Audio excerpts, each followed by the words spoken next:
afternoon, everybody, and welcome to the Algarve for the second race of the weekend in the 2012 FIA Formula 2 Championship, round 4 of the championship. We started it 2 weeks ago in Silverstone. We continue with it in a month's time in May at the Nürburgring. Spa-Francorchamps, Brands Hatch, Paul Ricard, Hungaroring and Monza round out a calendar which now has 6 Grand Prix venues on it, thanks to the addition of Paul Ricard as a Grand Prix venue earlier this week. It's cloudy but also sunny here at the Algarve. My name is Jack Nichols. I'm joined in the commentary box by James Gornall. And James, we saw a torrential downpour after halfway through qualifying, and so most of these drivers only had 2 timed laps, and it was Matteo Tuscia who has taken pole position.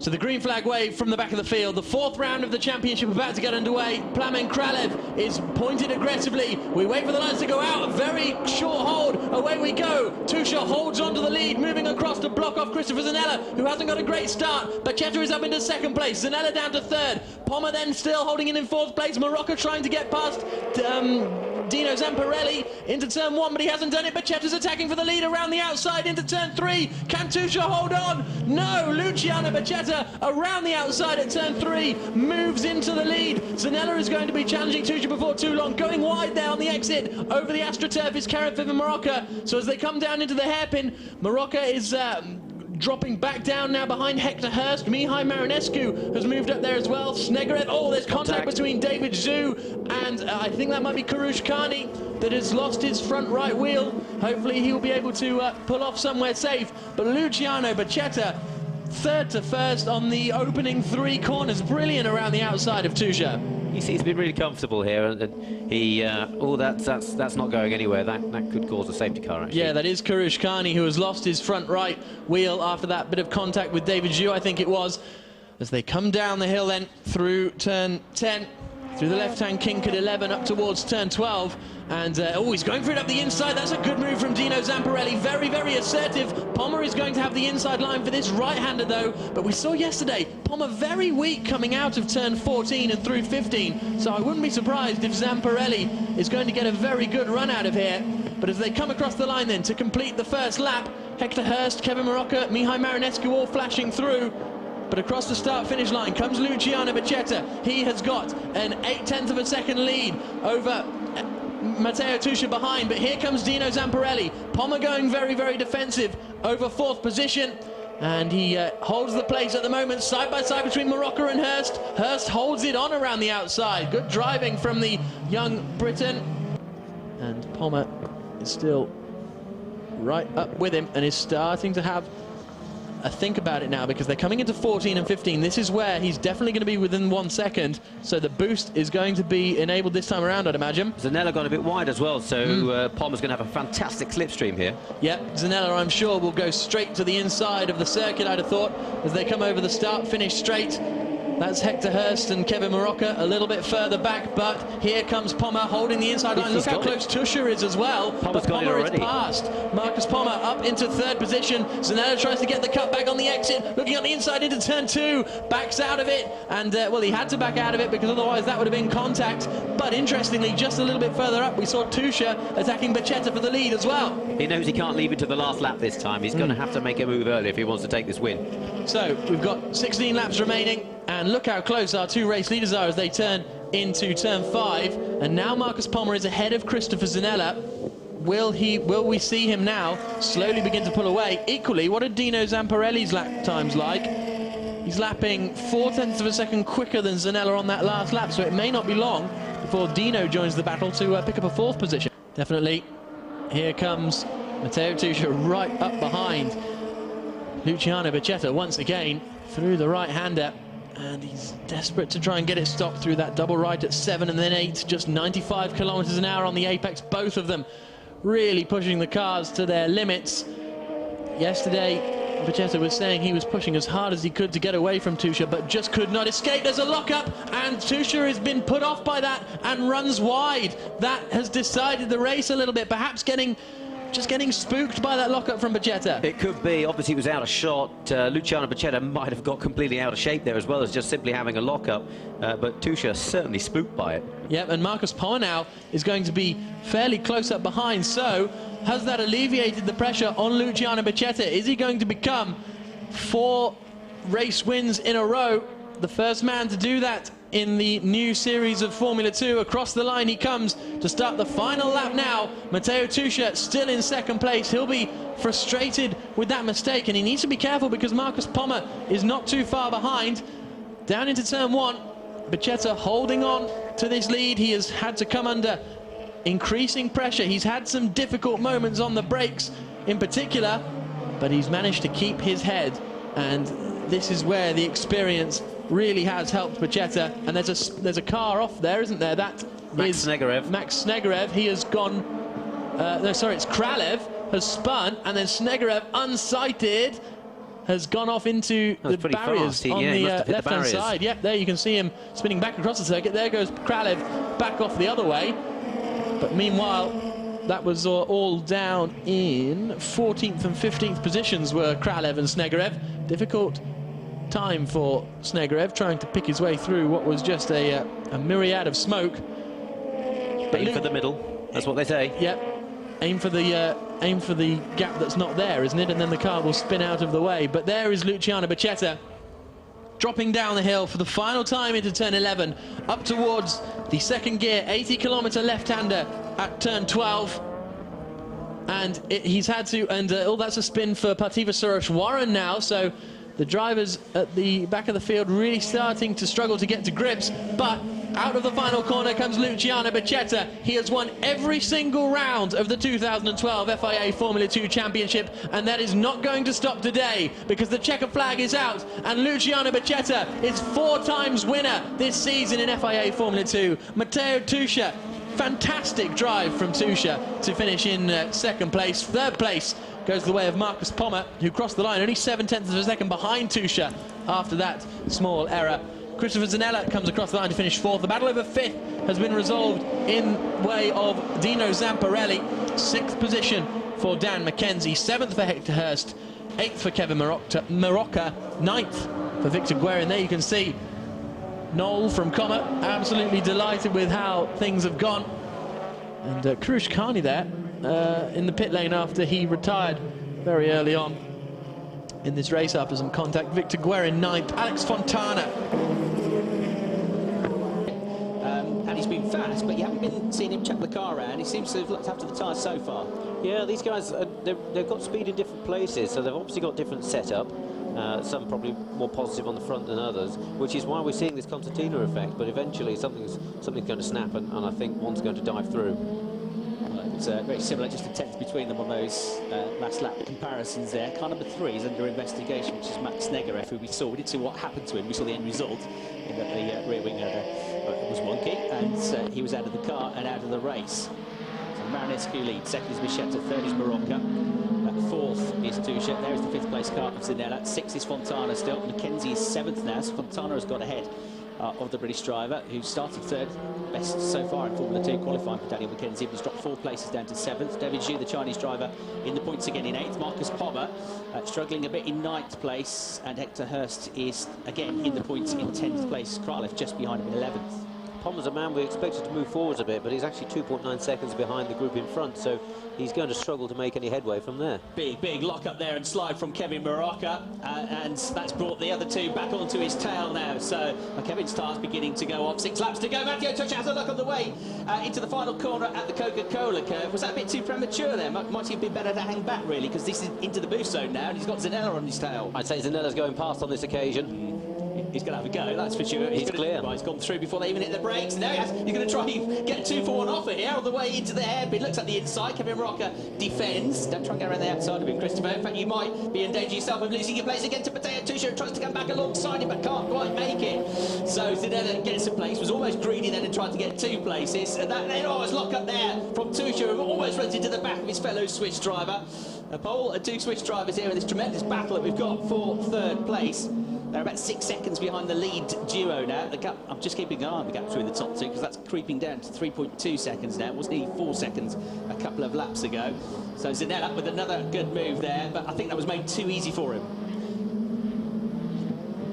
Because he, going into the second boost zone through Coca-Cola curve, because of the mistake from Morocco coming out through the chicane, had a luck up the inside into that last corner. Didn't work out, so he couldn't get on the throttle quick enough, and that just puts Zanella onto his tail.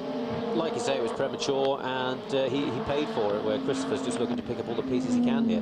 Good drive this. From 7th place, Christopher Zanella then, now to 5th.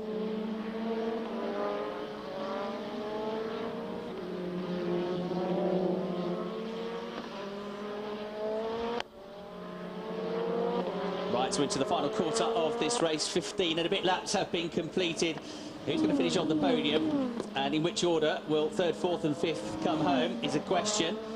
Still a slight question mark over the gap between the top two, but if Luciano Becchetta is going to do anything about the race lead, he's going to have to start doing it pretty soon. He's still 3.2 seconds back. He was quicker on the previous lap. What's Marinescu got this time as he goes over the start-finish line? 1 minute 51.7, 1 minute 51.693 for Becchetta, so he's a fraction quicker, a few hundreds quicker, but not very much. And here's Morocco on the defence again. Right, OK, got to go around the outside there because the inside line is covered, but again, Zanella gets through, used the boost presumably, and gets through before he even gets to the braking zone, and another place gained. And this, I think, by far, James, is Christopher's best race of the year. Absolutely, he's absolutely flying. He might not even have used boost there. He's just getting great traction off that last hairpin. The other guys are defending, scrubbing speed off, and he's flying around by on the outside. It's a really good drive from him. Super drive from 7th up to 3rd place there. You just saw a glimpse of the green car. Marinescu in the lead there with the red, white and blue of Comoros. His sponsor is Luciano Becchetta, and there's the new 3rd place car, number 19, Christopher Zanella. Morocco is next then, and Matteo Tuscia, who had dreams of a podium here and thoughts of a podium certainly. Looks like he might have to settle for 5th place, 4th at best. Alex Fontana behind them is quicker, but maybe running out of time to catch up. But we'll just keep one eye on that, because number 10, Alex Fontana, is a bit quicker than this group. Probably helped by the fact that they've been battling each other so hard, while he's had clear track in front of him, and he's ahead, quite a long way ahead of David Jew now, not really having to defend. So Fontana might be an outside bet to start battling, but I think he's running out of time with 4 laps to go. And then you can see the best lap compared to the last lap, and how much slower they have become in this fairly hot weather. It's a bit breezy out there. The drivers didn't qualify this morning were saying that the wind was affecting them, but the track temperature, even if it doesn't feel hotter than yesterday, I think certainly is up and higher. The guys are having to work quite hard. We said earlier that they haven't had temperatures like this. The cars are quite physical to drive, and these Yokohama tyres are giving even more grip. They're having to brake even later as well because of the new carbon fibre brakes. So this is a test for the driver as much as the equipment. Absolutely right. Very physical it will be out there this weekend. Right, 3 laps to go for the race leader. Mihai Marinescu, 3.4 seconds clear. And for the first time in a couple of laps, he's just built the gap a bit there. He's 2 tenths quicker than Becchetta. So this run of 4 consecutive wins for Luciano looks like it might be coming to an end. He had 4 races last year, and the points in those. But this is his first full campaign. Becchetta did a bit of GP3 racing last year as well. And, well, second place won't be a disaster, will it? 5 races, 4 wins and a second place finish. And if you can't win them all, then pick up a podium or pick up some points. And don't forget that Mihai Marinescu, who's leading this race, he's not his closest championship rival. He's only 6th in the standings. He's only got 31 points, whereas the man in second there, Becchetta, has got 100 points. And he's about, I think, to pick up another batch of points, another 18 points for finishing in second place, and he's ahead of his nearest championship rivals, being Tuscia and Zanella, the 2 Swiss drivers who are going to score less points than him, so it's working out for him okay. It's certainly going to vault him into that group that are chasing Luciano. A few things are going to have to go wrong for Luciano if they're going to catch him up. I mean, it's such a big gap already, but it's a long season. We've got 16 races, and of course you can drop 2 of your worst scores in the final point standing, so anything can happen. Absolutely right. And, well, I think he was pleased to get on the front row after a few woes in free practice and losing a lot of laps at Becchetta. And in fairness, he was 3 tenths of a second slower than Marinescu in qualifying, and it's gone that way in the race. There he is. Another thing that we have to think about during the course of the weekend is the Comet Driver of the Weekend performance, which will be awarded at the end of race number 2. A number of candidates for that already, but we'll see how they get on tomorrow. Of course, the big prize at stake for these drivers is the fact that the winner of the championship, the FIA Formula 2 Championship, will get a test with the Williams Grand Prix team. The race-winning Williams Grand Prix team, great to see them getting their first GP victory in 8 years in Spain. The recent Grand Prix with Pastor Maldonado putting in a tremendous drive. Great to see Williams with all their pedigree back. They built the car for Formula 2, of course. The car worked on and built in conjunction with Williams, so it's a top international class car. And there's been this association since the resurgence of Formula 2 in 2009 with Williams. And it's a great prize, a great opportunity for whoever wins this championship to get themselves noticed by having a go in a Formula 1 car. And look at this battle here now between Ricard at 4th and Tusha in 5th place. He's come back alive here, and Tusha hasn't given up yet on a 4th place finish. We're at the stage now where, with only 2 laps to go, you could go into total defensive mode, so we could see a really big scrap here.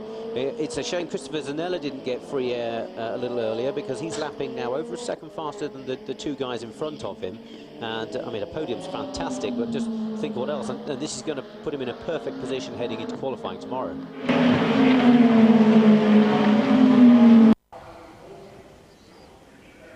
Okay, so we are definitely going to get underway this time. This time I can get excited. James, who is going to get the best start. It's very quick away. Bit of wheel spin, I reckon, from Zanella. He comes across to defend, but he looks like he's going to get it. Marinescu will took him behind into 2nd. And then Katusha there in 3rd place, having a look down the inside. Marcus Pommer is on the inside line for 4th place, but looks like Pachetta is trying to go around the outside of him as they work their way through the first corner. It's Zanella that leads. Marinescu 2nd. Tusha is 3rd. Pommer hanging on around the outside for 4th place. David Zhu in the red and yellow car. The Chinese driver's made a decent start, and he's trying to go around the outside now, squeeze their way through here and pick up maybe 5th or 6th position. Despite all the efforts, Pachetta, I think, has ended up losing a place to Alex Fontana. So he started 5th, I reckon he's down in 6th place. Let's have a look. Zanella, Marinescu, Tusha, Palmer. Yes, it is Fontana, and then it's Pachetta. So he tried to get 4th place in the end. He lost 5th, and he's dropped down to 6th position. The rest of the field weave their way through the opening encounters of this lap. They build up the speed now to 5th gear and into the hairpin down to 3rd gear for this one. They will go just behind the top 6. Daniel McKenzie, David Zhu, Dino Zamparelli has made up a place. It's the British driver from Bristol, has gone from 10th to 9th. Kevin Morocca is in 10th place. He's dropped back actually after a good start yesterday. Kevin, just saw him flash through his screen ahead of the blue and orange car of Hector Hurst, ends up losing a place. So a very good start for Christopher Zanella then, who is determined to get his first race victory of the year and spice the championship up still further. You can see David Zhu had a very good start to the race, but he didn't really make any ground. He's now got Kevin Morocca, and he's also got Hector Hurst breathing down his neck. There is Hector in the blue, silver and orange car, who has been in the points in every race so far in his opening season. Bit of a twitch on the brakes then into the NGK chicane. They can't use the boost on the first lap of the race. After at the end of lap 1, it will become active. So even though they're all close together, nobody can use the boosts yet. We're on to the final lap of the race, meanwhile, for the leaders into the first turn, and just over 5 kilometres to go now for that man, Christopher Zanella, the Coma driver of the weekend, after a terrific drive through the order from 7th to 3rd yesterday. He's on course for his 3rd win in Formula 2, his first of the 2012 season, and he's 2.2 seconds clear now of Mihai Marinescu. So he's just got himself to race here. He's just got to stay focused, stay on it. But he's looked very focused all weekend, and he's been in a good place. Marinescu, well, a 1st and a 2nd this weekend has put him back on track, challenging once again for the championship. And this has just opened things up now with Luciano Pachetta running away with things through the first 4 races of the year. Now he's beginning to look like he's going to have some serious challenges for the FIA Formula 2 title, one of which might be the man we're looking at, Christopher Zanella. This is exactly what we expected, and it's nice to see him get back in his stride, and Mihai. So Pachetta's certainly not going to have it his own way this year, which we were a little bit worried about, of course. 4 on the trot. I think Max Nekarev has come into the pitch right at the end of the race. And we've got a replay, and it's a move from Dino Zamparelli. So we didn't see it live, but that's Dino having a go at Luciano Pachetta. It's just a little bit wide, yeah. He's heading for Belgium then, but he just about got it back onto the circuit in time. Didn't get the place, though. Good effort. And, well, probably his best chance, wasn't it? And I think he probably, unless Luciano makes a mistake now, he's not going to get another crack at that. But it was a good effort, and he had to go for it, really, didn't he? That's right, he had to try. He'd been following it for quite a while. He clearly thought the move was on, and given another day, it might have worked. Almost. And almost home is Christopher Zanella. He has been pretty flawless this weekend in the race. He's only blipped, really. was his pace in qualifying 1, but after that he's had a sensational weekend, and Christopher Zanella becomes the third different winner this year in the FIA Formula 2 Championship, and he is very, very happy about that. 3 seconds clear of Mihai Marinescu. I think Marinescu will be satisfied with his weekend performance, his best weekend so far this season. Third place goes to Matteo Tuscia, his third podium of the year. Fourth place, and a much better time of it for Marcus Pommer, the German driver. Fifth place goes to Alex Fontana. Sixth is Luciano Becchetta. Just behind him after that noble effort was Dino Zamparelli in 7th place. Daniel McKenzie comes home in 8th. David Zhu in 9th place, picking up more points is David. He's 10th in the championship, and he's been in the points in 4 of the 6 races now. So, very good effort by him. Zanella, 3 seconds, or just about 3 seconds clear in the end. It's been a great drive by him. As you look at the blue skies here above Germany, there are the confirmed results then off the screen. Zanella just over 3 seconds clear of Marinescu. Tuscia 11.8 seconds behind in 3rd place. Marcus Pommer with his best race this weekend in 4th. Alex Fontana 5th. Luciano Becchetta, his worst result this season, but still 6th, still in the points. Dino Zamparelli, Daniel McKenzie, David Zhu and Kevin Marocca round out the points finishes. So 25 points available then to the winner. Hector Hurst 11th. That's the first time he's not been in the points this year. Pardeep Sureshwaran with some good moves in that race. 12th to match what he did yesterday. Mauro Calmia in 13th place. Max Negarev classified 14th, even though he went into the pit lane with a lap to go. So they were the 14 cars that finished, and Luciano Becchetta leading the championship on 126 points. And Christopher Zanella has now moved ahead of Matteo Tuscia into 2nd place in the standings. 82 points for him, 3 points clear of Matteo Tuscia. Mihai Marinescu still 4th in the standings. It's very close between those drivers, in 8 points between them. Alex Fontana, Marcus Pommer round out the top 6 in the points. The second detection zone is just on the right-hander at Stavolo is the detection zone, and that'll give you the boost all the way Blanchimont to the bus stop. So it's going to be interesting to see in that boost zone where you deploy it, because if you deploy it coming out of Stavolo, you're then going to be in a side-by-side position towards Blanchimont, which is never a great position to be in. But then the run from Blanchimont to the bus stop isn't particularly long. I was talking to Luciano Becchetta about this earlier, and his theory is that the boost zone starting at Stavolo is actually going to be to catch up, to get right on the tail of the other guys, and then the second boost zone, or first on the circuit out of La Source, is then an opportunity to overtake. And interestingly, because the detection point is right after the La Source hairpin, if you go past someone into that hairpin, you're then open to being overtaking. So we may see some chopping and changing there, and the boost actually gives you a bigger advantage when you're accelerating, so out of a hairpin, for example. Now, if you want to overtake, you might want to use it coming out of Eau Rouge and down towards Les Combes. So tactics are going to play quite a large part in this. Yeah, it's going to be very interesting indeed. The mechanics all in the pit lane, standing up on various objects they can find to get a good vantage point of the start-finish straight. There you can see the field weaving through the left-hand kink just before Blanchimont. Very fast part of the circuit. I was surprised to see how quickly these cars will not hit their rev limiter, but almost reach terminal velocity before they get it, you know, just on the exit of Stavolo, and then you're running at pretty much terminal velocity all the way down to the bus stop. You're right, but because it's uphill all the way back up to the bus stop, they're not really sitting on the limiter for too long. But of course, they're running long ratios for this circuit, which is best suited for it. And it's a compromise. You need to look for the right aero. I mean, they're nowhere near as high on aero as they were at the Nürburgring, so that they get a greater top speed. But of course, you can't take too much away, because then you're going to struggle around the fast stuff. All the cars are running on the lowest aero setting. Martin Donnelly told me that Matteo Tuscia was running a little more downforce, but I couldn't see that when I looked at the car. But we'll have to wait and see how that transpires. Obviously, lower downforce will make you quicker down the straights, but weaker through that middle sector. So there's David Zhu. He spun out of qualifying. He's going to be the last man to line up on the grid here at the circuit. Spa-Francorchamps is going to be rounds 7 and 8 of the 2012 FIA Formula 2 Championship when we have the green flag waved from the back of the field. The marshal is ready, everyone's in position, the lights are going to come on here at Spa, and then this 17-lap race will be underway. It's Pommer on the front row, alongside him Dan McKenzie. The lights go out, a lot of wheel spin for McKenzie. That's going to give Mihai Marinescu an opportunity, and there's contact in the field. Further back, Fontana and Girelli coming together, but meanwhile, Pommer leads. McKenzie is up into second place. Are they all going to make it safely through turn one? Zanella runs out very wide using the Will Bratt manoeuvre from last year. They are somehow all safely through, but Dan McKenzie is going to be very, very close as they climb up through Eau Rouge. He's going to be in a very good position to get a slipstream down to Les Combes. The boost zones are not activated until the second lap of the race. Here comes Kevin Marocca trying to have a look around the outside, and he's spun on the Kemmel Straight. He's going into the barriers. We've got Bacchetta off as well. The championship leader is out of the race. Meanwhile, Dan McKenzie challenges for the lead, but Luciano Bacchetta and Kevin Marocca are out of the race. Yeah, he's got damage to the rear right corner of that car.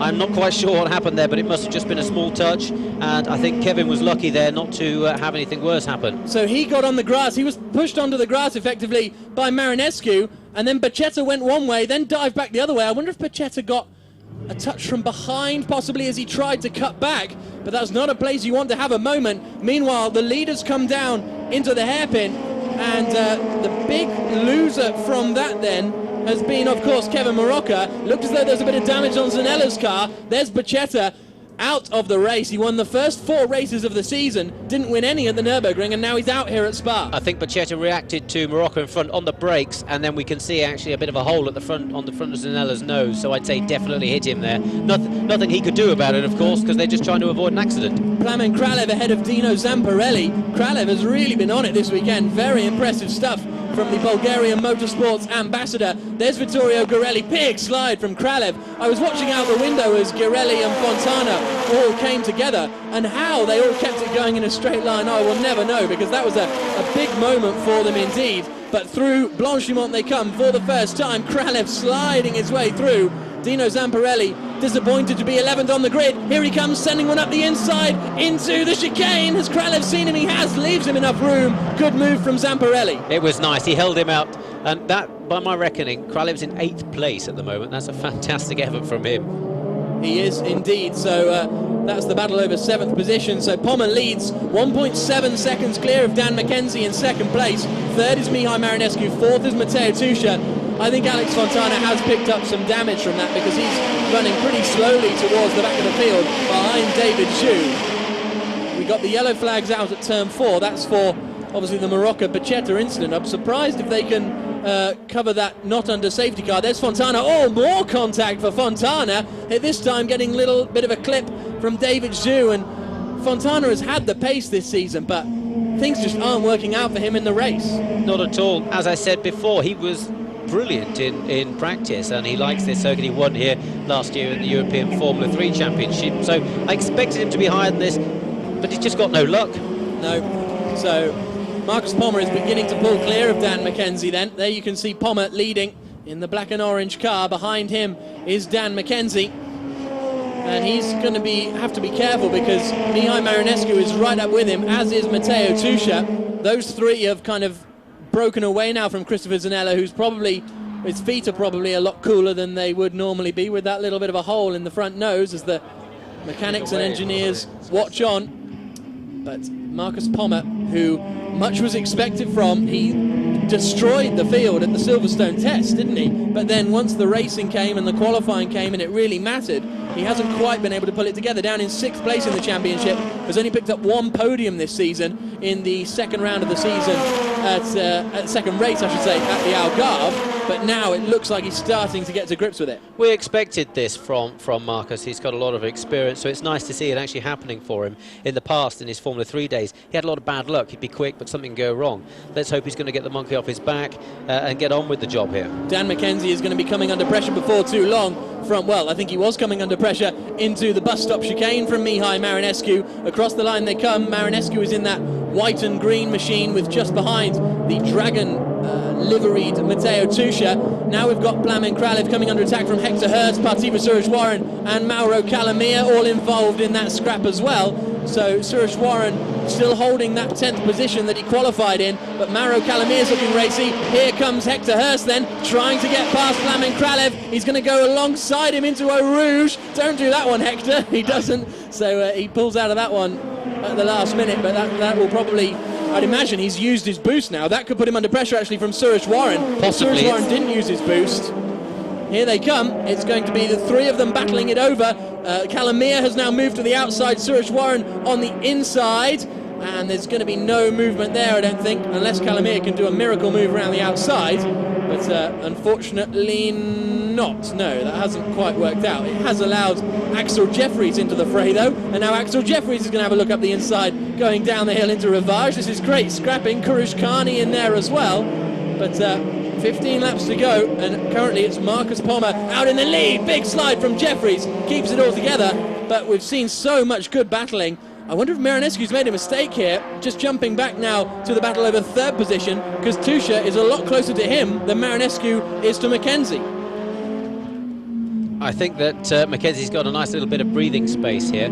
However, Pommer's gone. He's 2.2 seconds ahead, which means Mackenzie now has no opportunity to use that boost, and he can get attacked from behind. It looks like Mihai sorted himself out here. It might have just been one quick mistake that caused Tusha to catch up.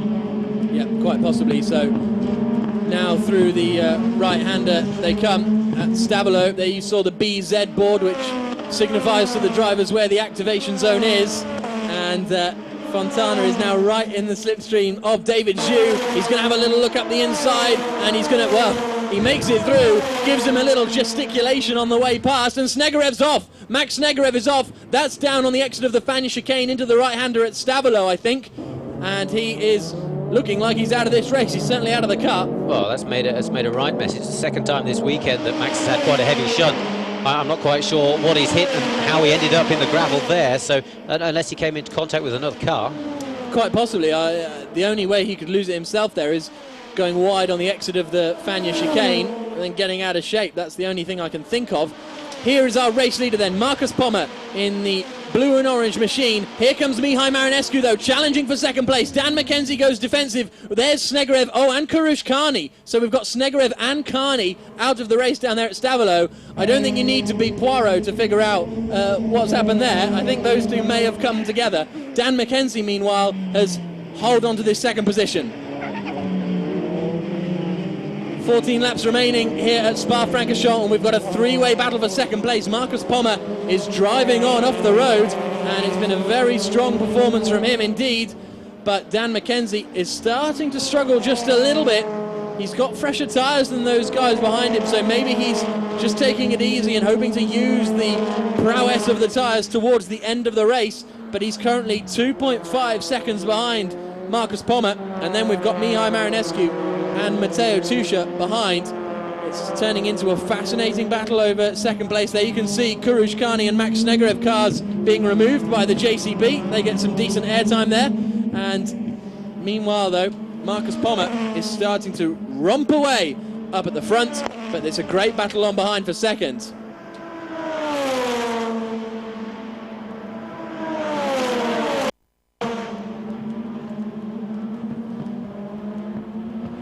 Marcus Pommer sets the fastest lap of the race on that second lap, 2 minutes 7.7. His last lap was at 2 minutes 7.8. Across the line he comes this time. Is he going to be continuing with those sorts of consistent lap times? 2 minute 8.2, whereas Dan Mackenzie behind is at 2 minute 9.0. So Pommer, the 21-year-old from Heilbronn in Germany, is continuing, I should say, to pull away.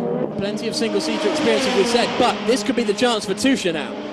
Tusha's bound to make a little bit of headway, although we've seen him a little complacent possibly in the earlier races where he just likes to sit behind, but he is building confidence all the time.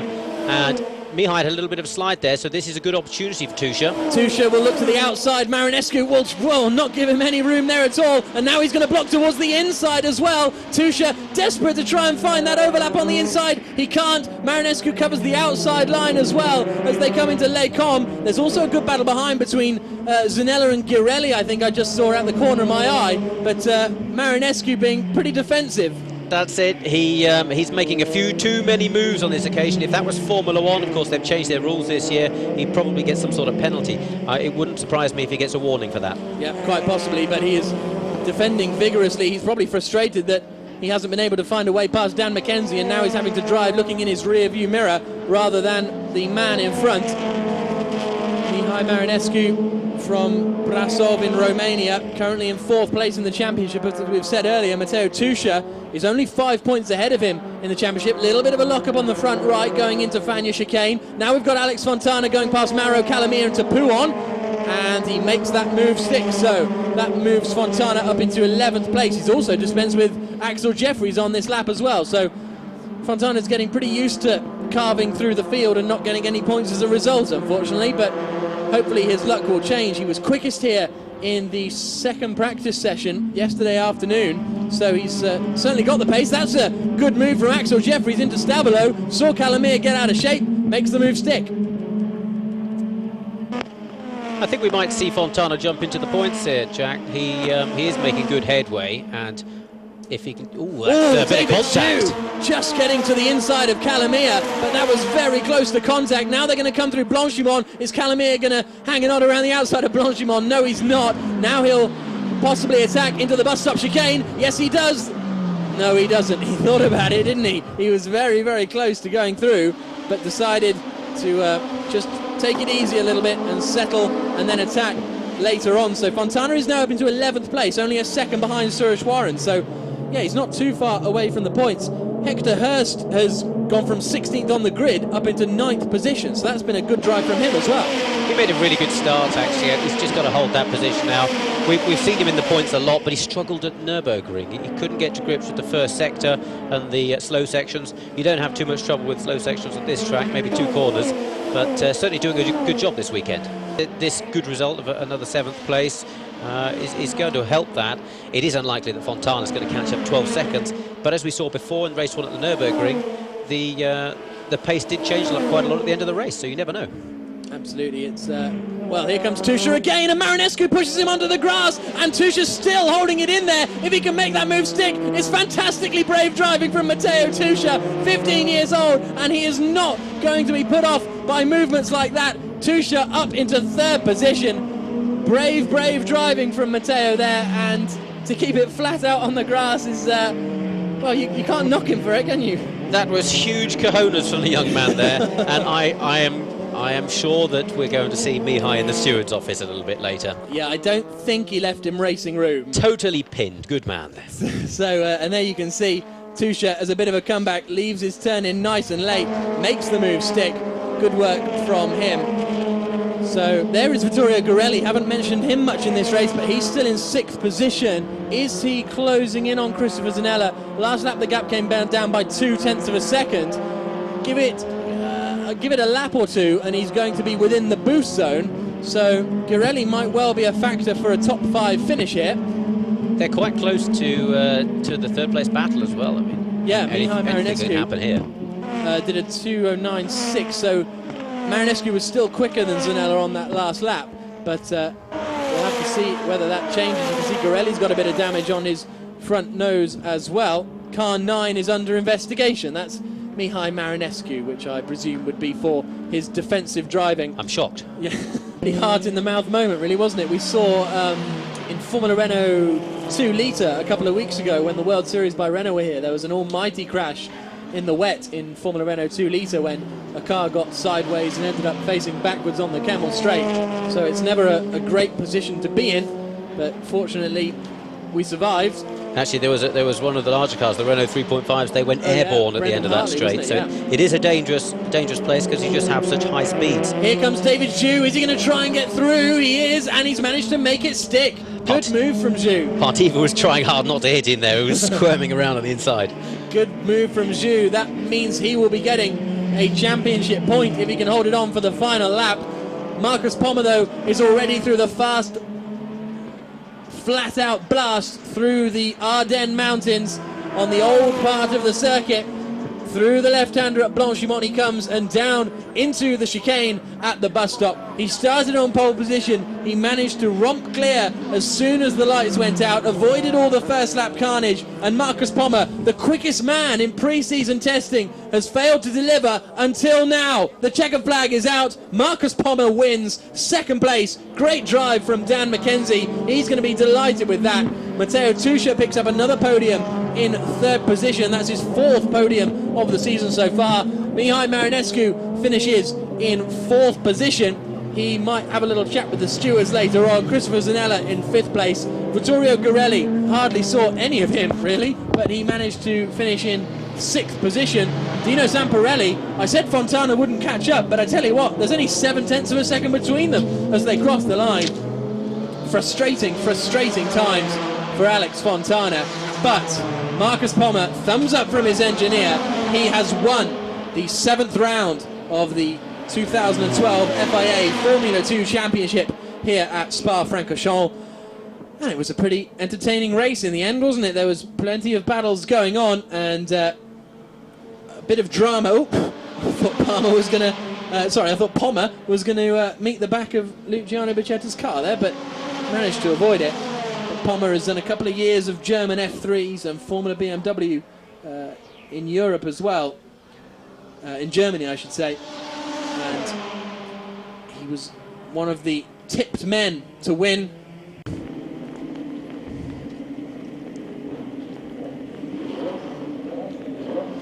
The safety car pulls away and round 8 of the 2012 Formula 2 Championship begins, but it is behind the safety car, as you can see, because of the very wet weather we have here at Spa-Francorchamps. I was going to say this weekend, but really it's only been this afternoon that we've had the rain come down for the first time since Wednesday. I think we've had rain here, so away they go.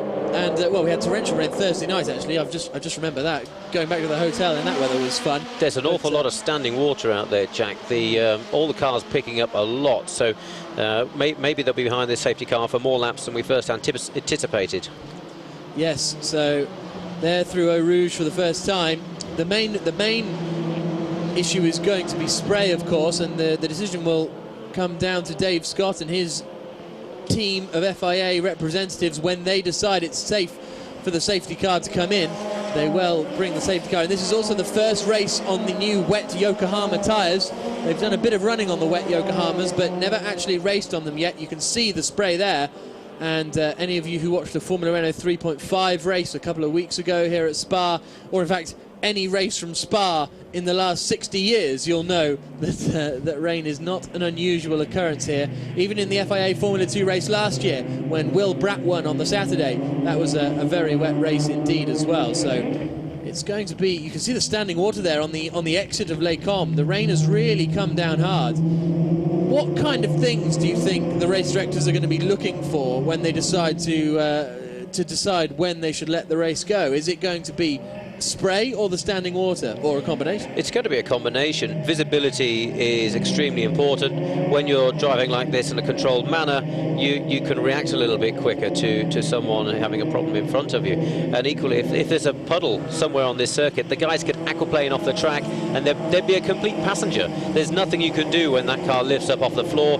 So I suspect we'll see 2, maybe 3 laps of this whilst they just decide if it's any good to race.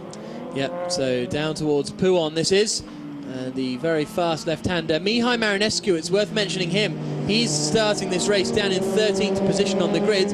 He's definitely a front runner, 4th in the championship at the moment. He finished 4th yesterday as well, after picking up a 1st and a 2nd at the Nürburgring. He went off at the I think it was the left before Pouhon in qualifying earlier today. He set the fastest first sector of anyone. We all thought, hello, Mihai's on a bit of a flyer. He ended up flying into the barrier. He actually went in pretty hard. It was just coming out of Pouhon. He ran a little bit too wide on the curb and it spat him out, and he went and hit the wall on the left-hand side. And he said he felt fine, but I've reviewed the CCTV footage and it was actually a very big hit. He seems to be okay.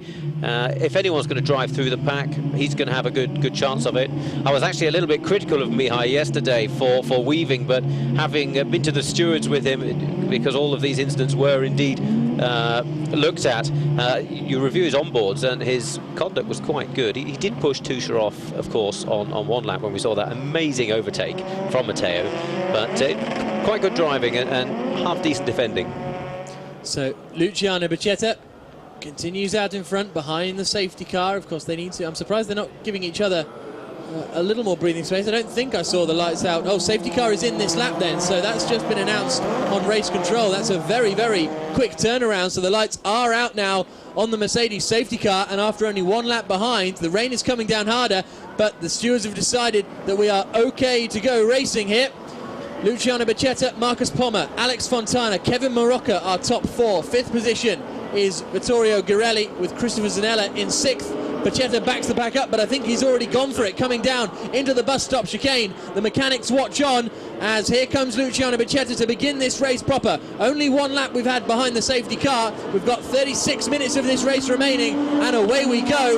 Becchetta's already managed to pull out a decent advantage over Pommer, over a second already, as they all stream down into the source. You can only see Becchetta as they come into the first corner. Here comes Marocca, past Alex Fontana. Then here comes Girelli and Zanella, fairly calm. Axel Jeffries, good start from him. He's now found himself up into 7th position, getting past Dan McKenzie as they... Oh, we've got a spinner further back. That may have been Mihai Marinescu up at the hairpin. We'll have to clarify that. I just caught it out of the corner of my eye. But up Eau Rouge for the first time.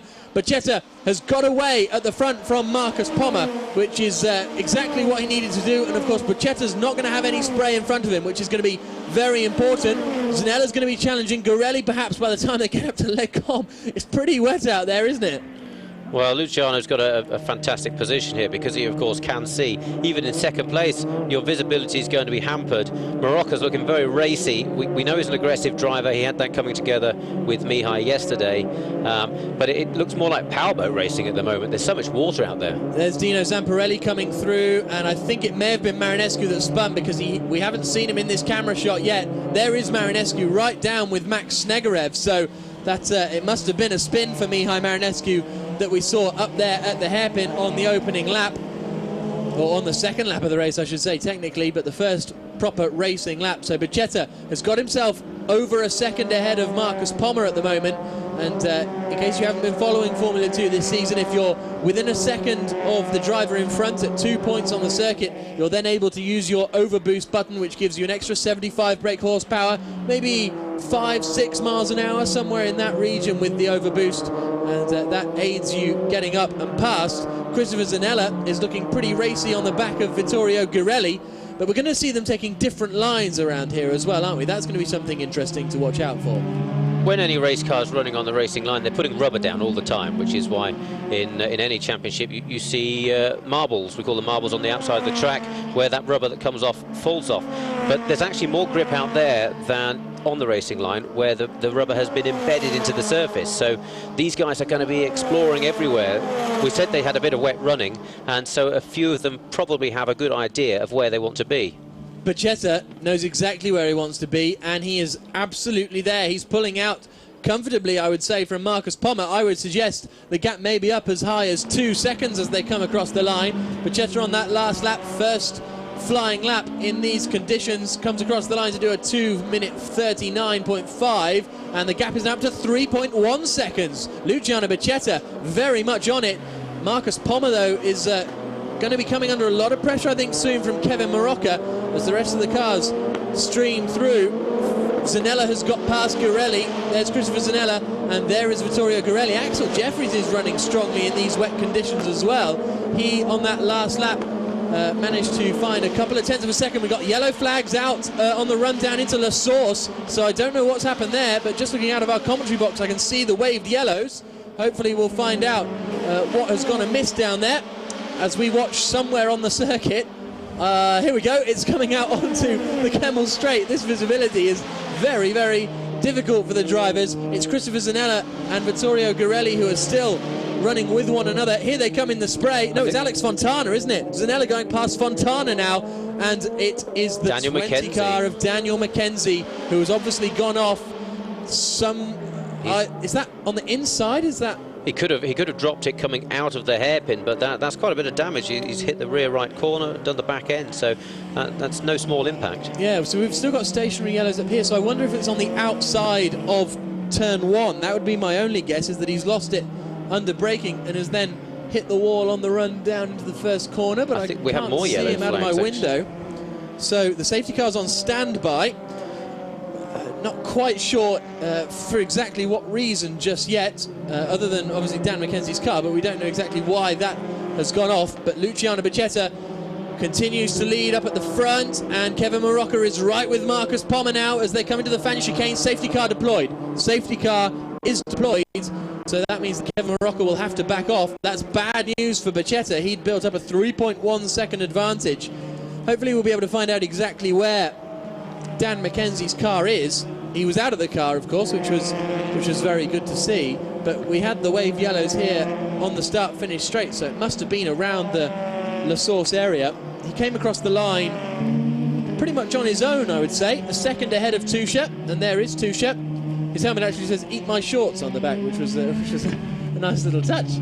He's got a new skid lid for this weekend, so the safety car is deployed. It will pick up the cars before too long.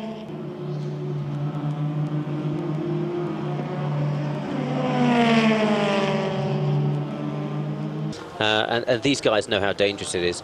On the 4 laps that they were completing, it actually looked like they were aquaplaning coming down the straight. Now that's a horrible feeling when you're in something like this. You're in a missile that frankly can go any direction. Well, that's probably what happened to Dan Mackenzie, and we've just had word over the timing screens that the race will not be resumed. So I think that's it as far as the round 8 of the 2012 FIA Formula 2 Championship goes. Luciano Becchetta will in effect win it. Marcus Pommer in second, and well, those two we know for certain. As far as Zanella and Marocca and everyone else go, that'll have to be decided on the countback. So at the moment, Becchetta, Pommer and Fontana are the top 3, but as I say, we'll have to wait for official word really from the race director and how the countback works. But we have been rained off here at Spa, and frankly, even if they got the race going now with 6 minutes on the clock, there wouldn't be enough time left to get a racing lap underway. So heavy rain here at Spa-Francorchamps means this race, I'm afraid, is going to be at an end as the yellow flags are out.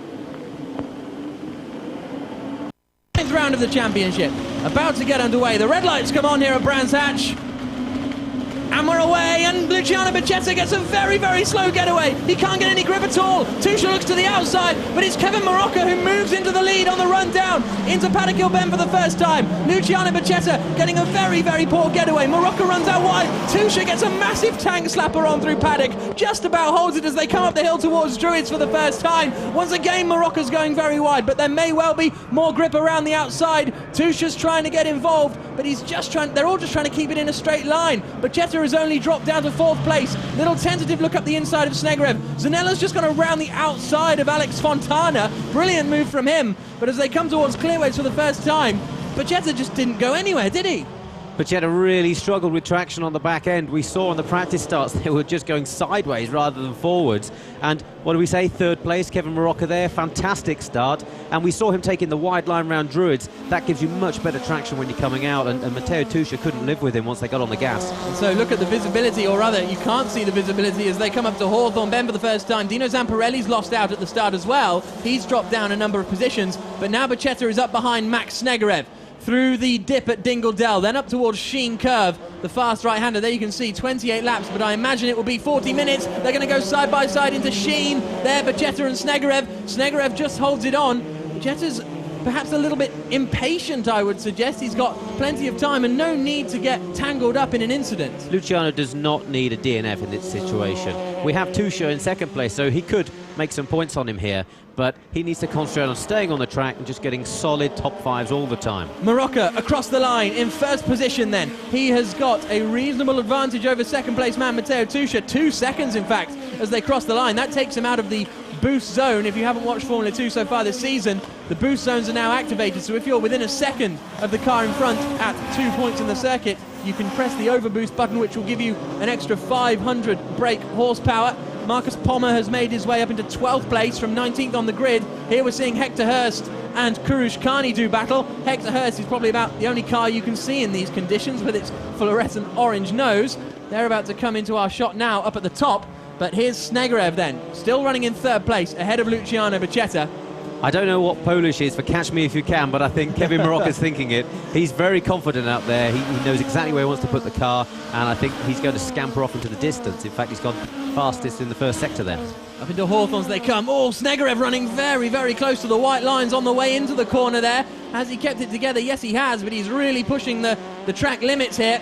and Bacchetta is fairly close to the back of him. Bacchetta will have the opportunity to use the boost, but will he need it? No, because Snegerev gets out of shape through Dingle Dell. Bacchetta is up alongside, and Bacchetta is up into third position into Sheen Corner. What kind of pace can the Briton find now as he tries to close in on Tusha in front of him? But that all came from Snegerev getting out of shape on the exit there.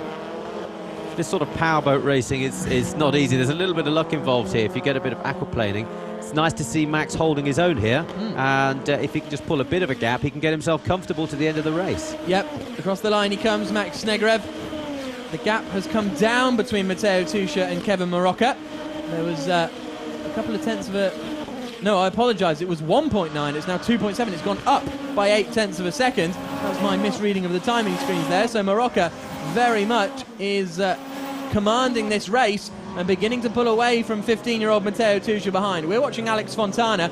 Behind him is Kurushkani and Hector Hurst still battling. Fontana running in 7th place. Here's a look at the start. Bacchetta doesn't even seem to move, or is that just... I don't know. He seems to miss it. There's no wheel spin there. No, there's no wheel spin, so I wonder if Bacchetta just got caught out. He was lucky not to lose more positions. My initial thought was that he'd stalled the car, but he managed to get it all together. Where did Dino Zamparelli lose out? Because he's running in a decent... He does get away, but hardly a good start at all. Hector Hurst lost out at the start, you can see, going backwards, getting passed by Mauro Calamia. But here's our race leader, Kevin Marocca, looking for his first win in FIA Formula 2. As I say, he's had 2 third positions and is currently in 8th place in the championship. But the Polish driver is looking very, very strong here this afternoon as he heads down into the final corner.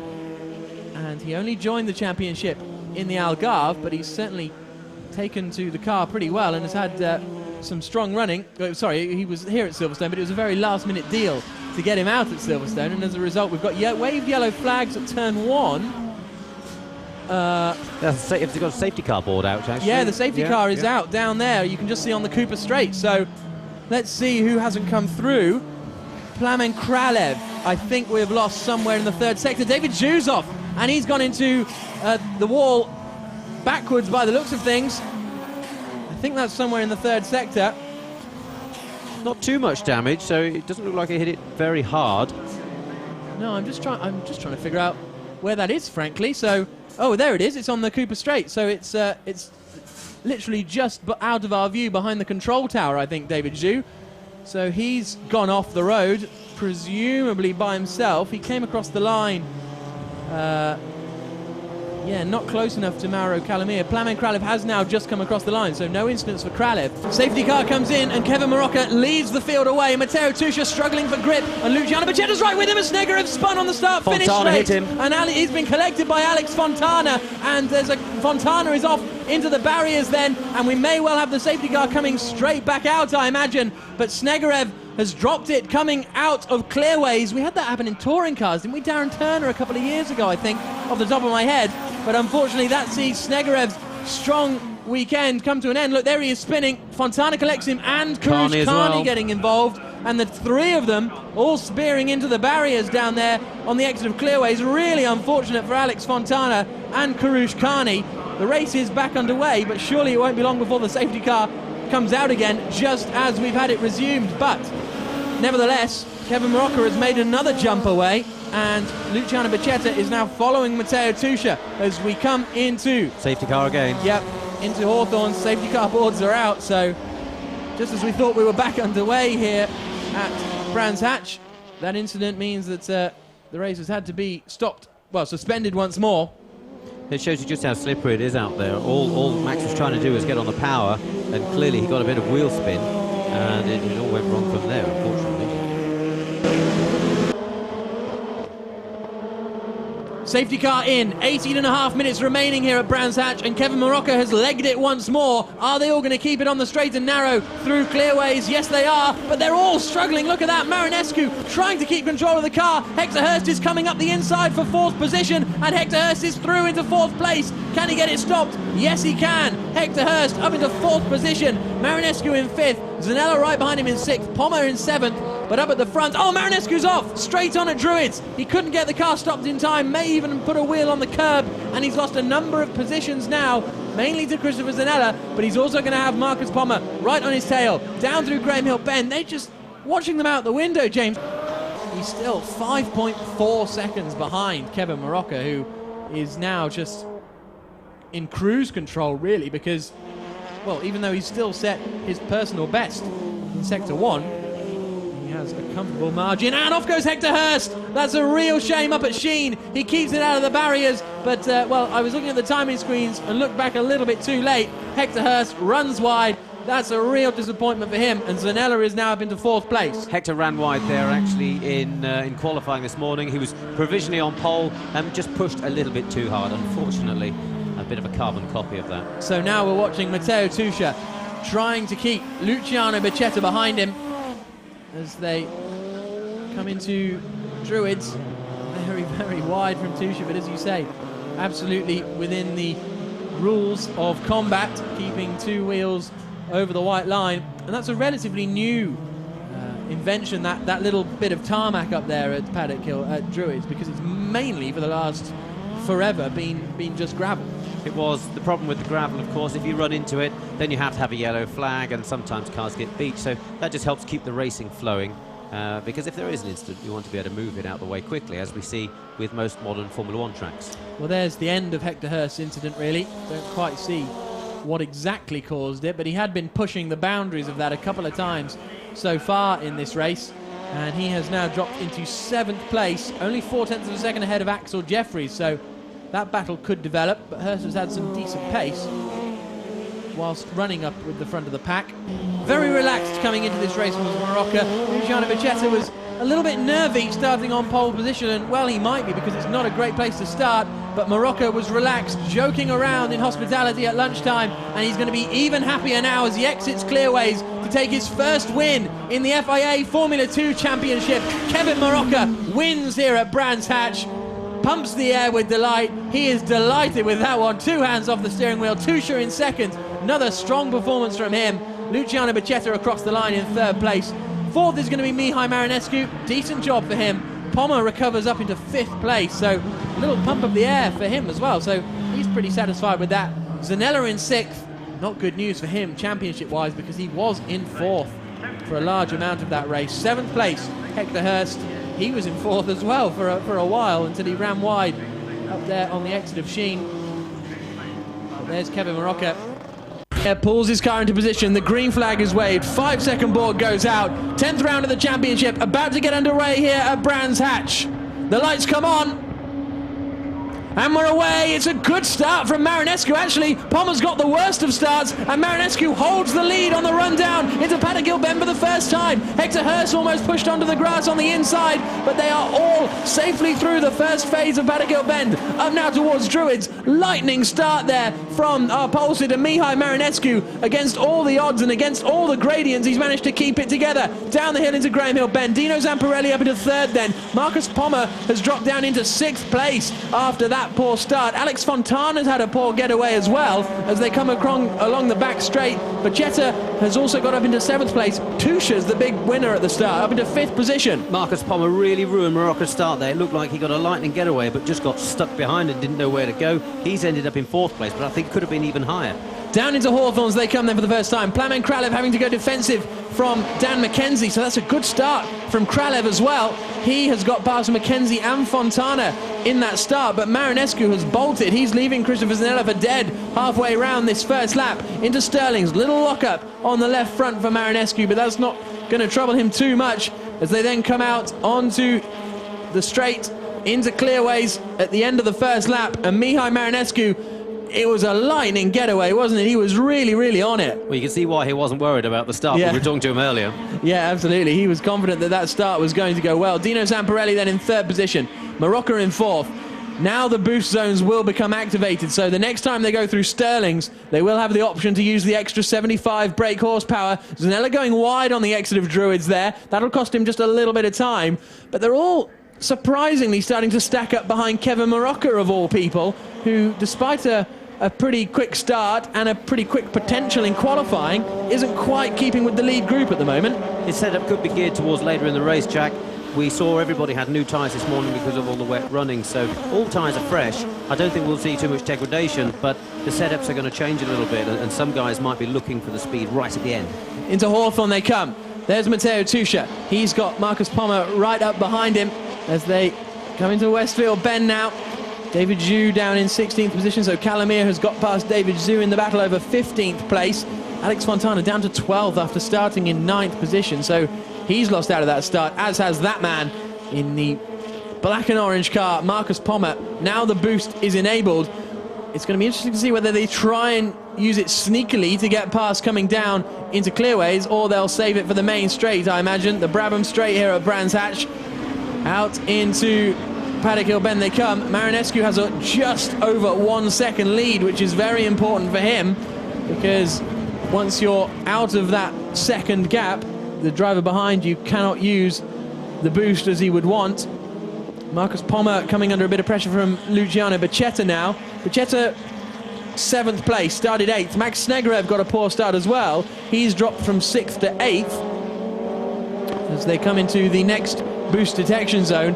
Plamen Kralev's starting to put Hector Hurst under some pressure for 9th place, so Kralev's performing very, very strongly. In fact, he's right in the toe of Hector Hurst. Will he be able to make a move coming down the hill? He's going to have a look to the inside line. That's going to be a brave one into Hawthorns. He sticks it up the inside, but Hurst holds it on around the outside. Good racing between the two of them, but no room for Kralev yet. It's very difficult to make a move into that corner because there's not really a big braking zone, and so you can't pop it up the inside like you would on, say, the Druids hairpin, for example. Absolutely, so maybe Kralev would have been better to try and get as close to the back of Hurst as possible, and then subsequently use the boost out at this section of the circuit, which may well be what he's going to try and do down into clearways. But here comes our race leaders. The gap has closed in at the front, I would predict. Yes, it has, down to 9/10 of a second. So that's going to be interesting to watch whether Zanella can begin to close in on Marinescu. They're all queuing up now behind Hector Hurst. He's turned 20 today, but is he about to lose out to Plamen Kralev, the oldest driver in the field? Not just yet. So Hector Hurst doing a good job of defending. Alex Fontana always seems to find himself battling his way back up through the field, and today is no different. Little semi-look up the inside of Dan McKenzie going down into Graham Hill Bend, but not close enough. Great skills from both Hector Hurst and Plamen Kralev coming into Paddock Hill there. They were really close to having a touch, but clearly they trust each other. And on the other hand, Hector Hurst said, no way are you coming around me here. Fontana got a good exit actually out of Surtees. He might be challenging going down into Hawthorns. He's going to be on the outside line, which isn't going to work out for him. He won't really be able to cut back surely into the right-hander at Westfield Bend, but all this is going to put Dan McKenzie under some serious pressure.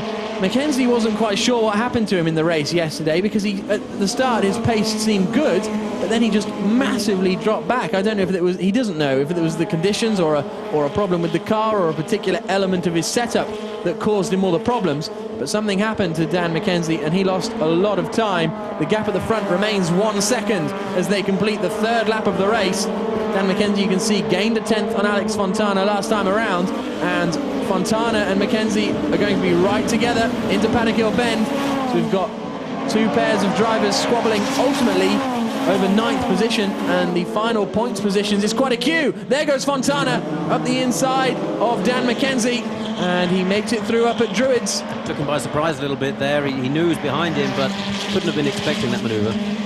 So we've still got the break between the top three, really. They're about a second apart from one another. Well, Dino Zamp is the top two now. Zamparelli running alone in 3rd place. And then the gaps from Zamparelli all the way back to this battle between Hector Hurst are less than a second between each car. Kralev looks up the inside. There's contact between the two of them, and Kralev's off into the tyre barriers. Hector Hurst is sent out wide up at Hawthorns, and that's a real shame again for Hector Hurst, out of a good point-scoring position.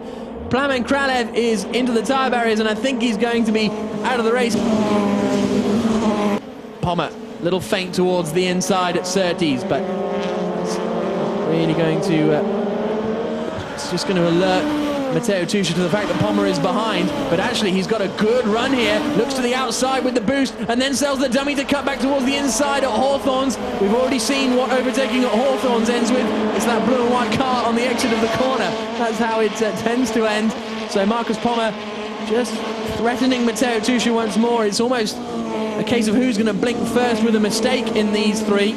surprised Becchetta isn't quite with them, but at the same time he struggled on Friday, wasn't really sure where he was losing out with the time, and was strong in the wet, but again we saw this morning, struggled in qualifying, and he doesn't seem to have the race pace either. No, he didn't have the pace at all this weekend. In the wet, he just did the business.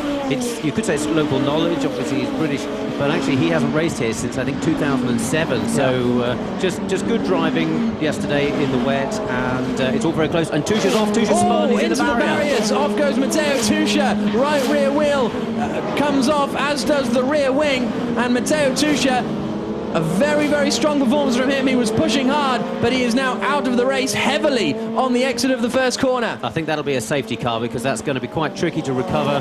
Big hit there, actually. That's not good. It was just a bit of a slide coming off Paddock Hill. Tried to collect it, but flicked him the other way. Yep, so Matteo Tusha out of this race. That promotes Marcus Pommer up into 5th position. Little shakes of the head. That's his engineer. Yeah, heads in hands. And that's a real disappointment for Tusha. He's getting out the car. I can see him from the commentary box, actually, so he's okay. That's a good sign. Yeah, Tusha climbing out of the car. That is very, very good to see. I didn't actually catch that because I was looking at Luciano Becchetta's driver information, and so, well, here's a chance to see it.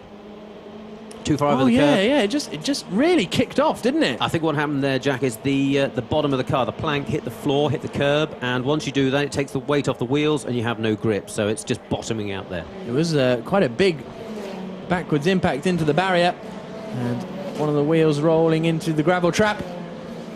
And Tusha, you can see there, is being greeted by the paramedics, probably in a little bit of pain, possibly just a little bit winded as well. For the 15-year-old who's been so impressive so far this season in Formula 2, impressive again yesterday. Yep, he's more than happy with Max Snegrev's retirement. 3 laps to go here at Brands Hatch.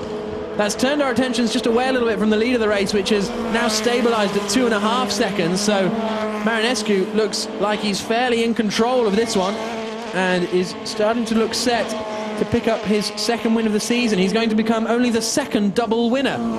Luciano Becchetta's won 5 races. Zanella, Marinescu and Marocca and Pommer have all won 1. But as he comes out now to start the penultimate lap of the race, Mihai Marinescu is looking very strong. It is going to be laps rather than time. Mihai Marinescu, one of only 2 left-handed drivers on the Formula 2 grid, the other being Matteo Tusha. That's a little something I picked up in the autograph section early on today. He's now extended the gap to 2.7 seconds, so he's continuing to push. How's that battle between Pommer and Marocca doing?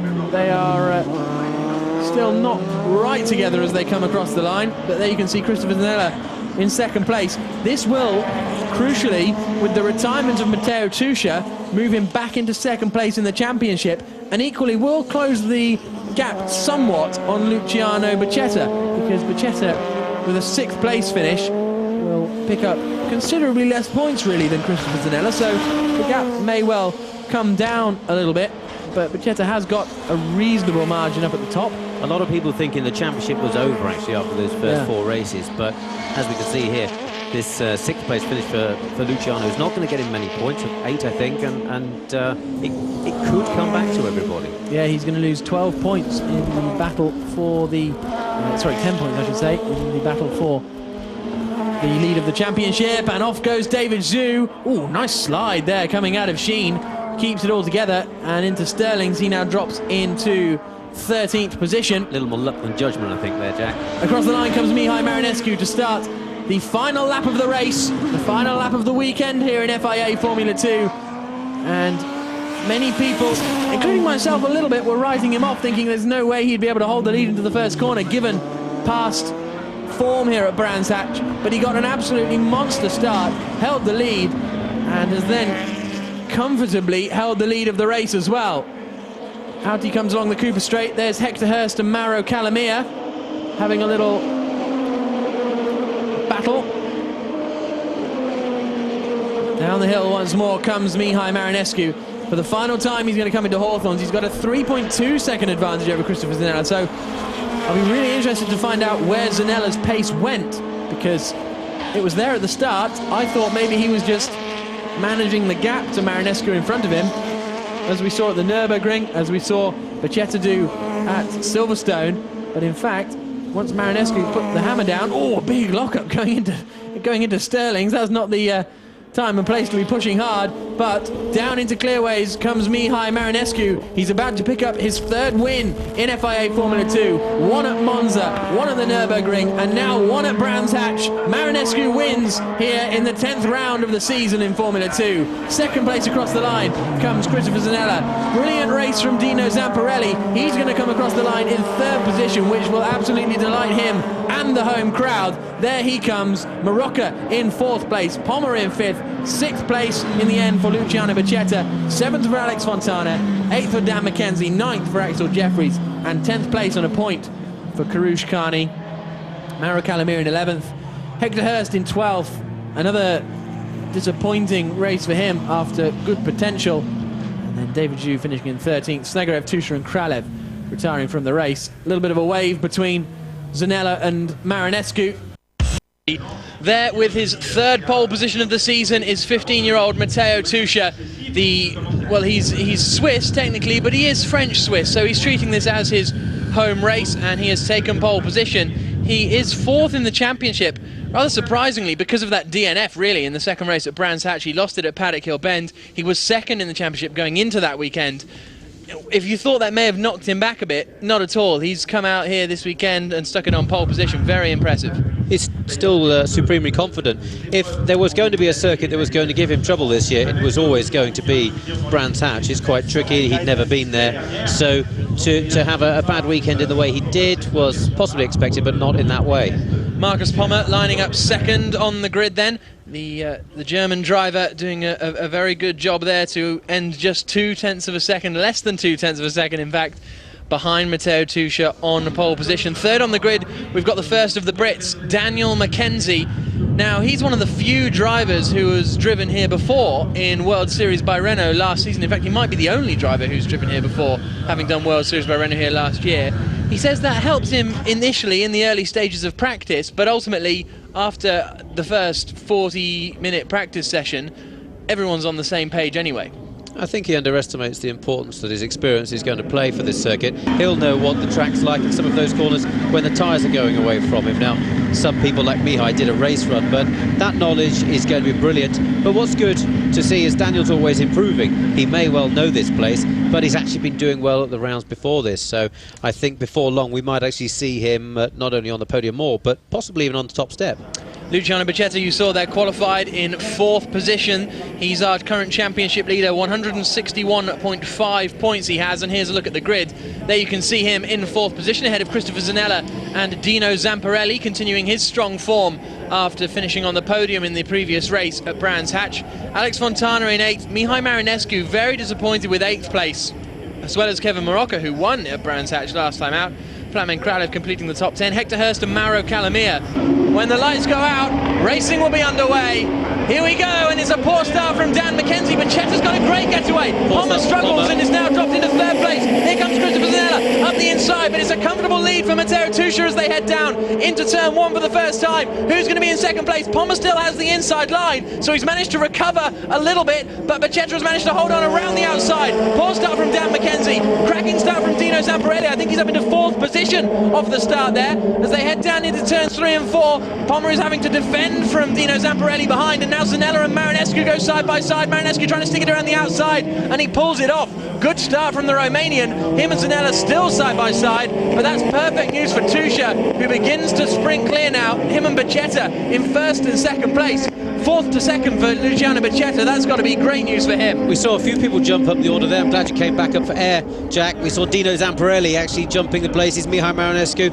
So some big losers, but also unfortunately some big, some big winners. Down the Mistral straight then for the first time into the chicane. Zamparelli goes defensive. McKenzie gets out of shape on the brakes, manages to keep it together, but that could leave him under threat from Mihai Marinescu on the 2nd part of the Mistral straight, which is punctuated by the chicane at turns 8. They're getting up to 167 miles an hour without the boost. With the boost, it'll be creeping over 170 through the seeing curve. A fantastic corner. In qualifying trim, it's absolutely flat out. Bacchetta had a bit of a moment there on his qualifying lap with race fuel and older tyres. It's going to get a little bit trickier, I think. I was watching Alex Fontana's onboard actually earlier, Jack, and he was still completely flat out, even on old tyres. It was really spectacular to watch because he was having to work very hard on the steering wheel. And through the final sequence of corners we come, and, well, the safety car is out.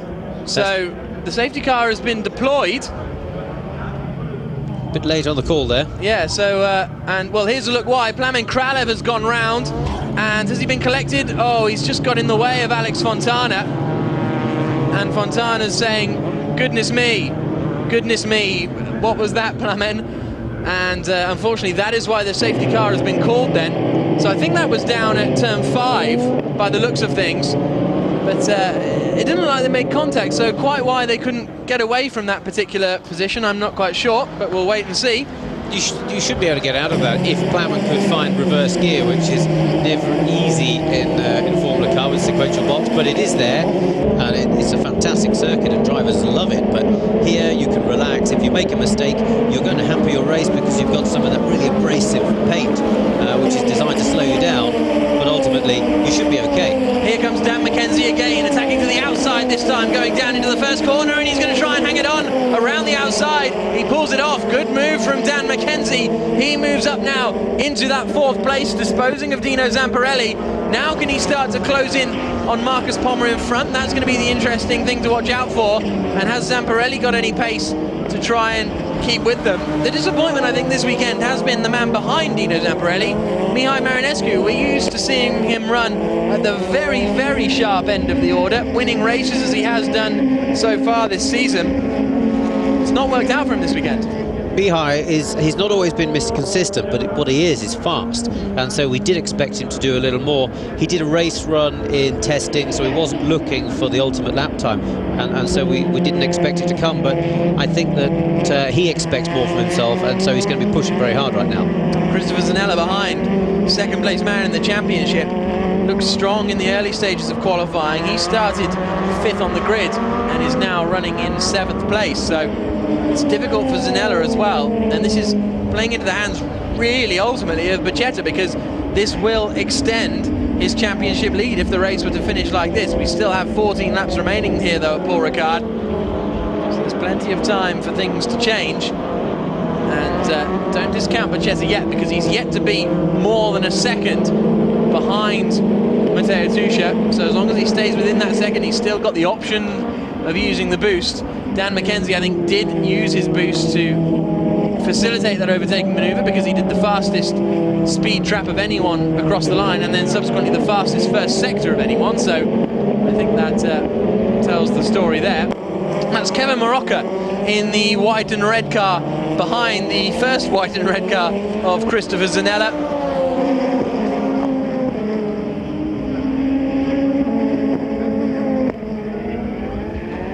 10 laps to go here in FIA Formula 2, and the battle is on for 3rd place. Marcus Palmer goes defensive, coming down the Mistral straight. Dan McKenzie has the outside line, and he's got it done under braking. McKenzie up into 3rd position after a poor start. He's really trying to find some pace. Where's Zanella going? He's using one of the other 163 configurations of this circuit, and he's got past Mihai Marinescu, but I don't think that'll be a legal move. No, I don't think so. And it's 167 circuit configurations, Jack. He's going to have to slow down, which so far he doesn't look to be doing. He's going to end up with a penalty if he doesn't do this, so he needs to slow down immediately and let Mihai go back past. I'm sure he will, because that wasn't a case of, oh, I'm not sure if that was an overtake illegally, but well, we'll wait and see, because you're right, he hasn't backed off at all, unless Marinescu has some kind of problem, which Zanella was avoiding. But, well, here we go. Zanella had the move.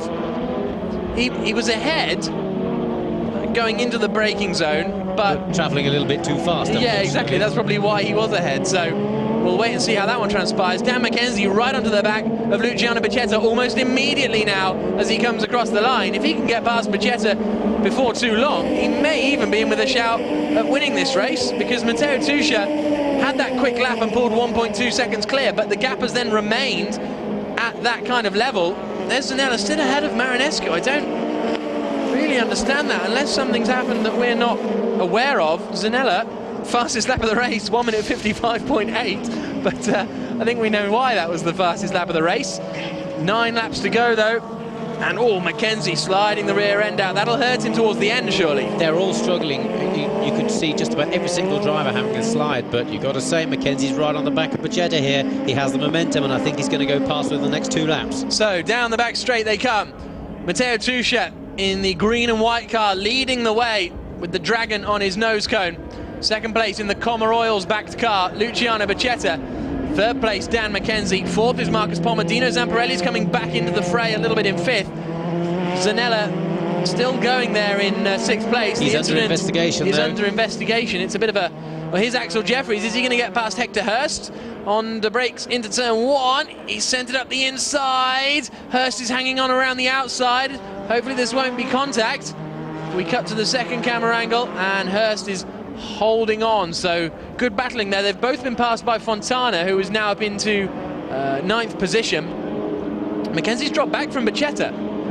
So there's been a mistake somewhere, I would suggest, for Dan Mackenzie, because he was right on the back of Pachetta, and now he's probably over a second behind, I would have thought. So somewhere around there, I think Dan Mackenzie's made a little mistake. It's a drive-through for Christopher Zanella. We've just been informed via race control, so...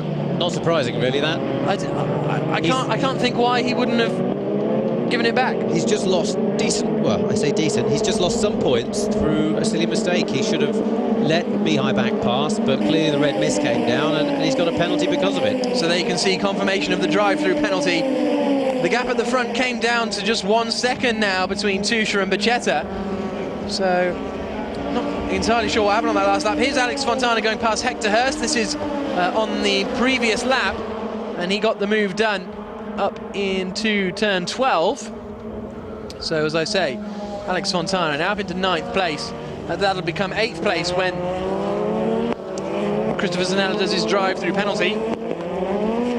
But Matteo Tuscia continues to lead this one. They've all started to drop Marcus Palmer a little bit. Dino Zamparelli, sponsored by Bottolino's Italian restaurant, is starting to come back into the action. In fact, he's very much in the action, trying to get past Marcus Palmer on the run down into the chicane. Jinx to the outside line. He's going to try and hang it on around the outside. Palmer has the inside line for the corner, but he can't hold on. And I think Dino Zamparelli has made it past Marcus Palmer, and I think that was just about legal. He was pushing the 4 wheels white lines rule. It was legal. He had 2 wheels inside the white line. There was nothing wrong with that manoeuvre. Palmer doing some fierce defending there, going left and right a little bit, but I think just held back from doing anything too serious. So Dino Zamparelli up into 4th place. Good move from the man from Bristol.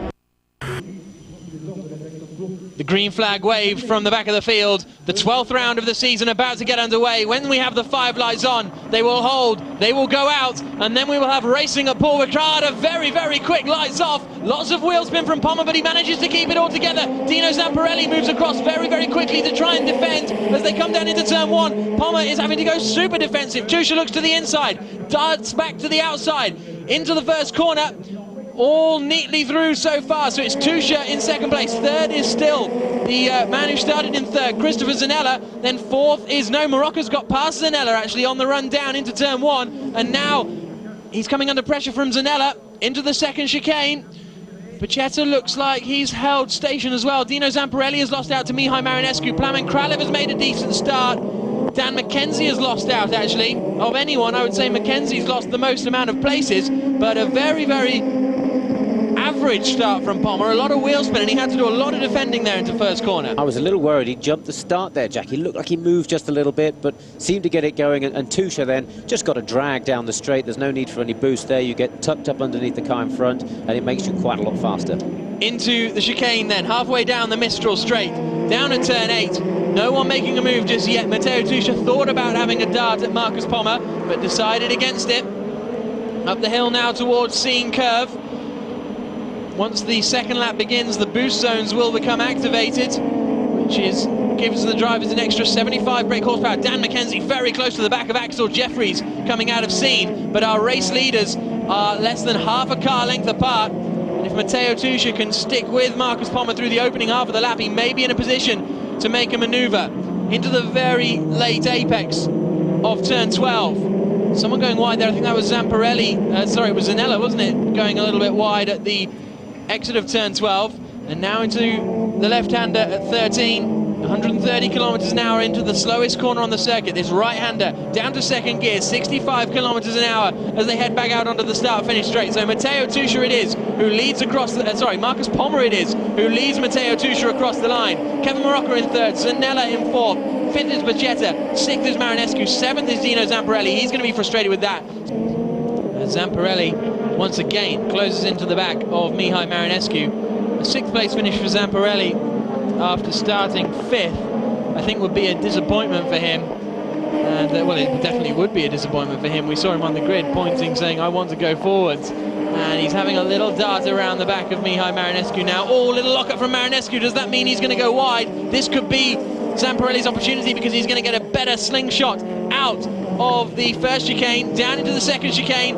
Does the man from Bristol fancy a look? He does. A very, very late move across from Marinescu to try and defend that position. But Dino Zamparelli's looking very racy. Marinescu again covers the inside line, but surely this is going to be a golden opportunity from Zamparelli if he can get the drive out of turn 6. Mihai has to be careful with his defending. He's been criticised by some drivers this year for moving too much, but he's actually a very clever driver. He moves just enough, but not too much to break the regulations. As I say that, he goes left, he's gone right a bit, but he's stopped it. And Zanella sends one up the inside. Christopher Zanella moves up into third position, getting past Kevin Marocca. What about the battle behind? It's all kicking off all of a sudden with 9 laps to go. Christopher Zanella into third position. Zamparelli is, let's see, past Marinescu. Yes, he is. So he got past going down the Mistral Straight. So 2 positions in the space of a few seconds there.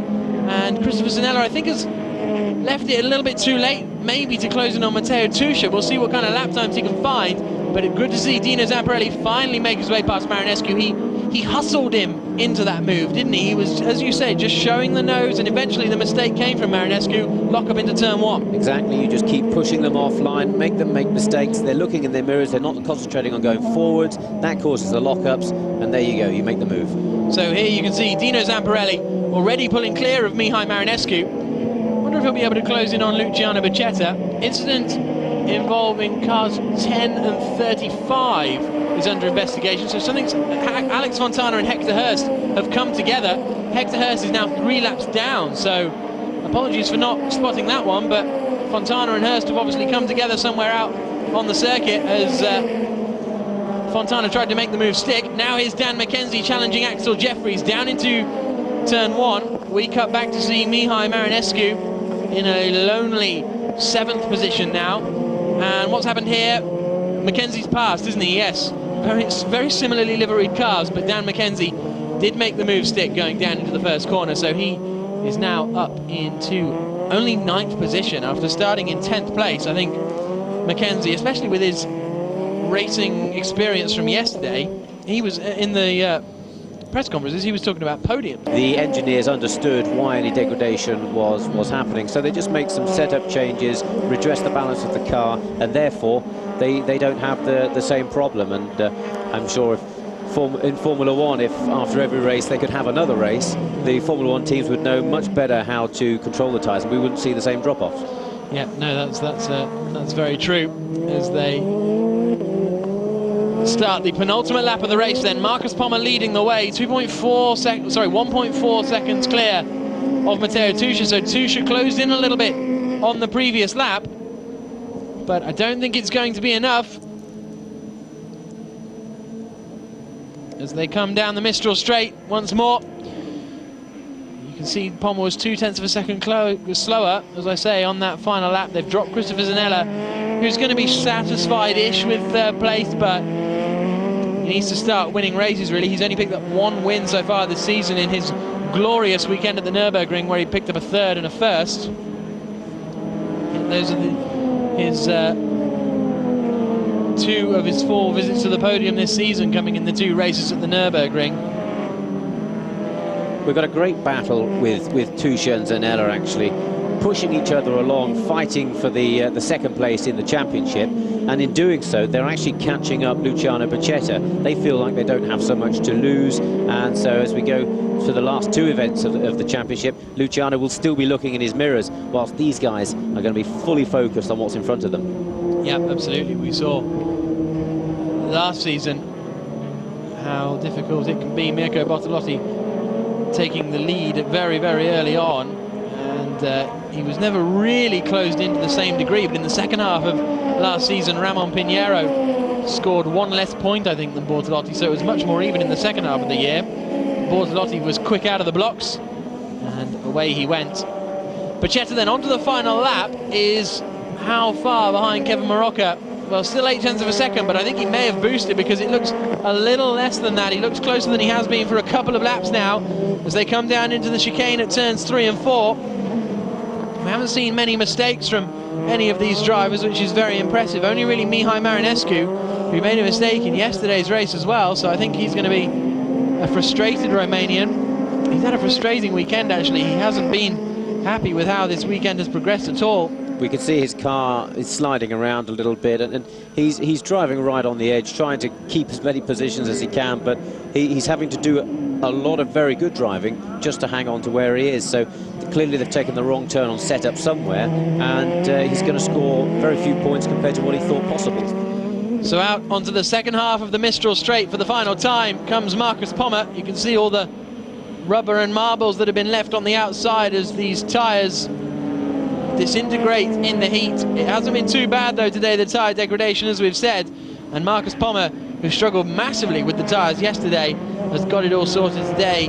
Plenty of wheel spin off the start. He managed to get to the inside and defend early on. I personally thought Tusha was going to launch a bit more of an attack, but a first and second place this weekend for Matteo is going to be a very strong result for him. Christopher Zanella worked hard to get third place, having to overtake Kevin Marocca, and once he lined up the move and made it past, no one could stop him. But into the final corner, for the final time comes Marcus Pommer. He won the first race of the weekend in Spa-Francorchamps. He's won the second race of the weekend here at Paul Ricard. The checker flag falls, and Marcus Pommer wins and moves himself into contention for second place in the championship. Tusha finishes second to consolidate his second place in the championship.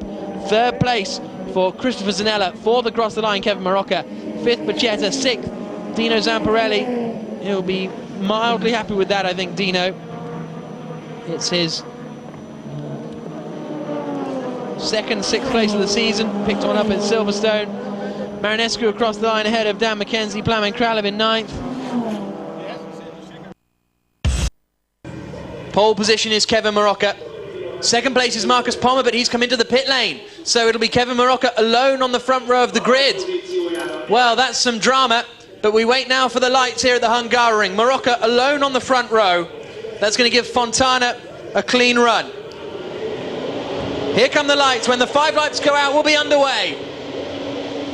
And we're away, and it's a poor start from Alex Fontana initially. He's going to lose out third position. Mihai Marinescu darts through there straight away. Hector Hurst looks towards the inside of Axel Jeffries as they come down into turn 1 for the first time, but it's comfortably Marocca who leads. Tusha is going to be second. Marinescu tries to send it around the outside, but he's not going to be close enough.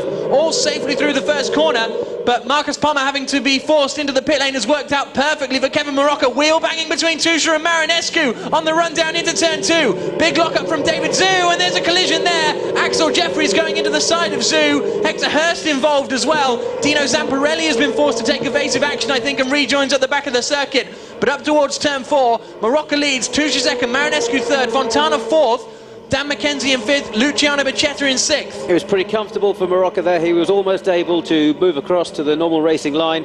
He kept covering a little bit, and very untidy in the second corner there. It looked like Hector Hurst actually got in the side of Jeffries, I think, which caught Zhu out as well, although it'll happen all so fast, it might be different.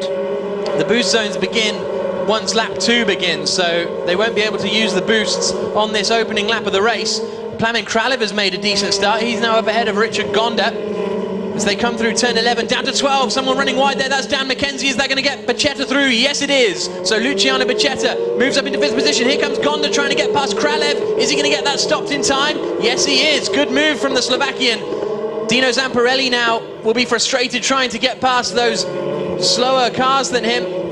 But as they come out to complete the first lap, what kind of advantage is Kevin Marocca going to have? You have to be within a second of the car in front to use the boost, and the gap at the front is 0.894, so Marocca doesn't quite have enough of an advantage just yet as they drop down into turn 1. And this is going to be a fascinating race from now on in. Here comes Snegerev to pass Plamen Kralev up the inside.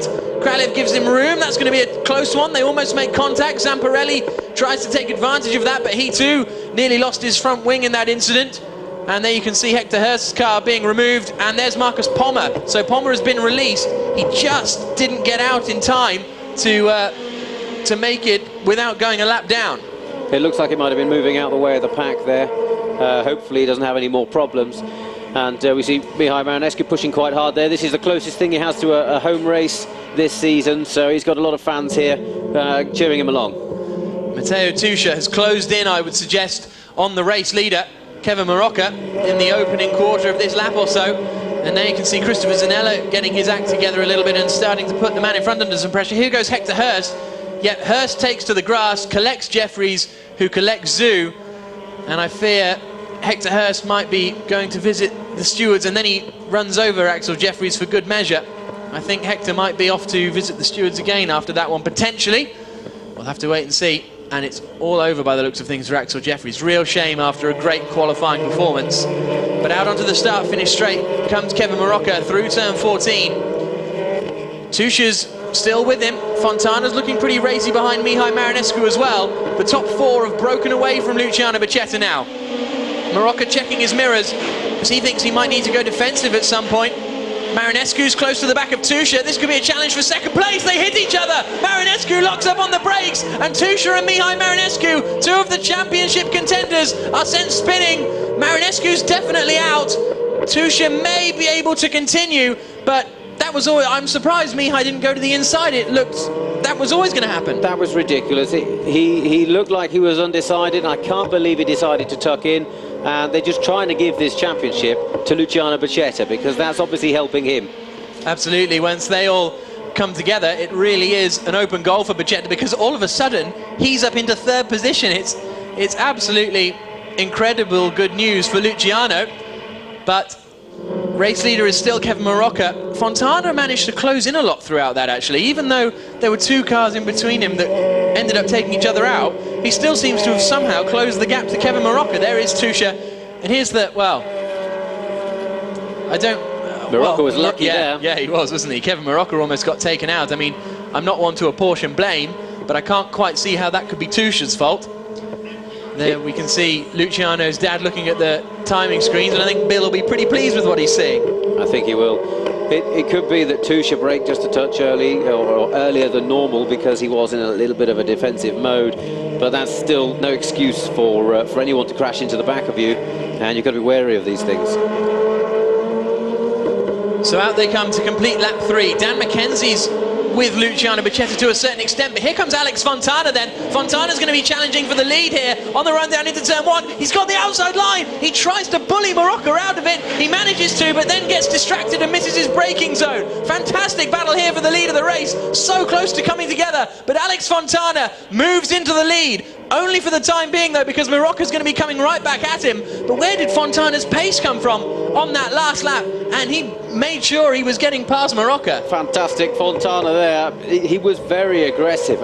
Something like that could send you to the stewards as well, Jack. I don't know why he was being quite so aggressive. It wasn't necessary, and they almost came together. It has worked for him, and it would be nice to see Fontana have a win. He's had some bad luck. He's been involved in incidents which weren't his fault, and we'll see if he can put a gap on Marocca. But of course, Marocca now has the ability to use boost. And I think Marocca now will be a little bit fired up as well after that incident going down into turn 1. But Alex Fontana, well, we were surprised with his qualifying performance because he'd had such good pace yesterday. Qualifying, he could only manage 4th place on the grid. And oh, there's Dino Zamparelli getting involved. I didn't quite see the startup. Was that Snegerev he was getting involved with?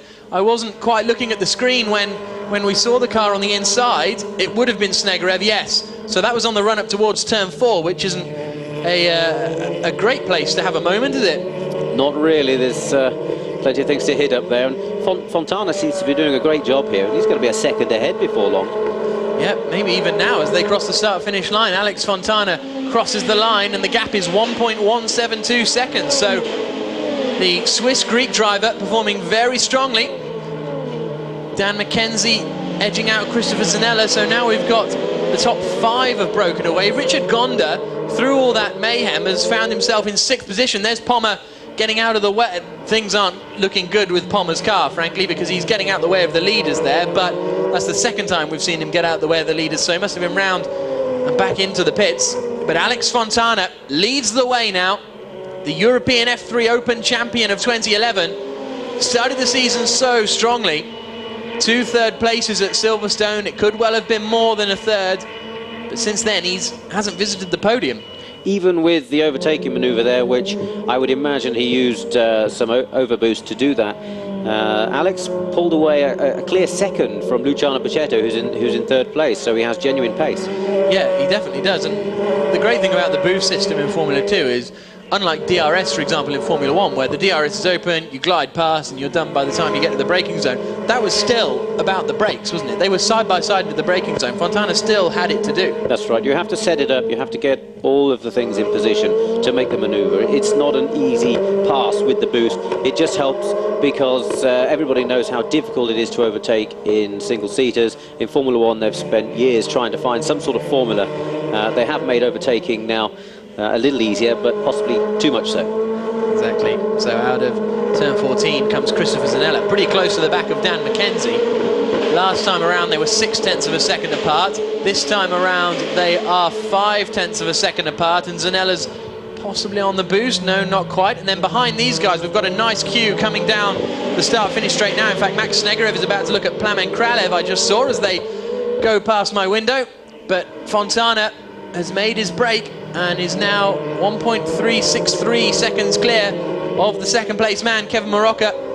Fontana's got plenty of single-seater experience. Started out in Formula Azzurra back in 2009, where he picked up 2 victories. Moved to Italian Formula 3 in 2010. Formula 3 Open champion in 2011. We can see Christopher Zanella pushing extremely hard there, actually right over the curb. He's lapping in the high 137s. He's often quite strong towards the end of the race. We I think, could see Christopher getting himself up onto the podium here, because he's, of course, right behind Luciano, who you can see in the front of your screen. Bechetto was fractionally quicker than Kevin Marocca in front of him on that last lap. So it'll be interesting to keep an eye on Zanella's lap times, what sort of times he can do. Here's this cracking battle that I mentioned we had, and Plamen Kralev has lost out to Snegerev and Dino Zamparelli in that sequence down at turn 1, and they're all now queuing up behind Richard Gonda for 6th position. Snegerev running out a little bit wide, and Snegerev's looking pretty racy actually, looking to the inside line. But finally it's all come together. It's amazing what a little bit of luck can do, Jack, whether it's good or bad. Of course, the guys in front collided and off he went, whereas in the other races it was him that was caught in those collisions. So he will be very, very pleased when he comes out of that car, and he's going to think that this form is going to continue. So his mental state will be elevated, I think. There may have been some fortune in the early parts of the race, but I don't think anyone today could have dealt with the pace that Alex Fontana has shown. He comes out of turn 14 and for the first time sees the checkered flag in FIA Formula 2. There's his old F3 Open team on the pit wall congratulating him. That's really nice to see. Fontana wins. Kevin Marocca finishes in 2nd place. 3rd position is Bechetto, just ahead of Dan McKenzie, 0.8 of a second ahead, in fact. Here comes Christopher Zanella out of the final corner to finish in 5th place. Great battle between Bechetto, McKenzie and Zanella for the majority of that race before Zanella mysteriously dropped back a little bit. But there is Alex Fontana, race winner in Formula 2. Zamparelli comes across the line in 6th place. 7th for Max Snegerev. There you can see Fontana's team absolutely thrilled, as you might expect, with how this race has gone for their driver. Fontana, the winner of round 13 of the FIA Formula 2 Championship.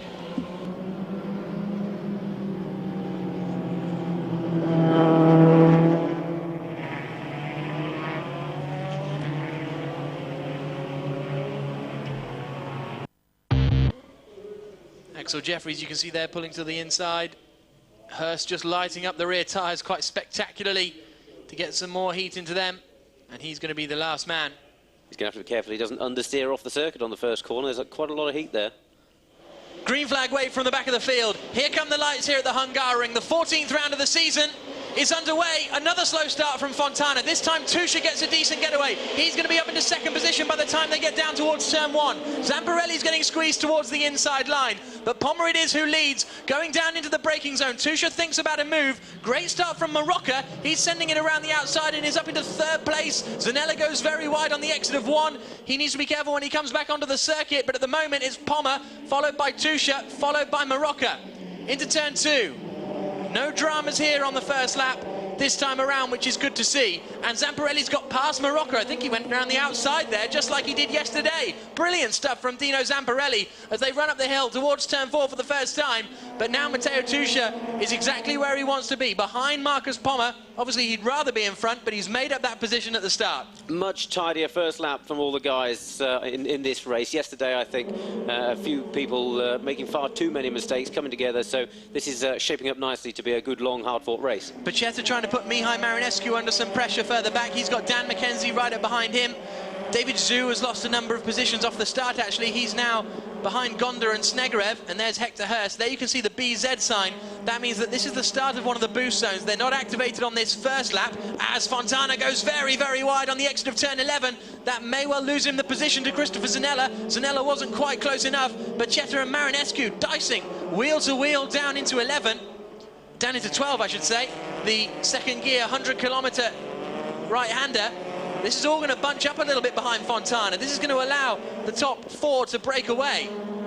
But at the end of the first lap, Marcus Pommer leads. There we see the mechanics and engineers watching on, but Pommer has a 7/10 of a second advantage as they cross the line. Dino Zamparelli in third place. Let's look back behind to see whether Fontana's going to be coming under too much pressure.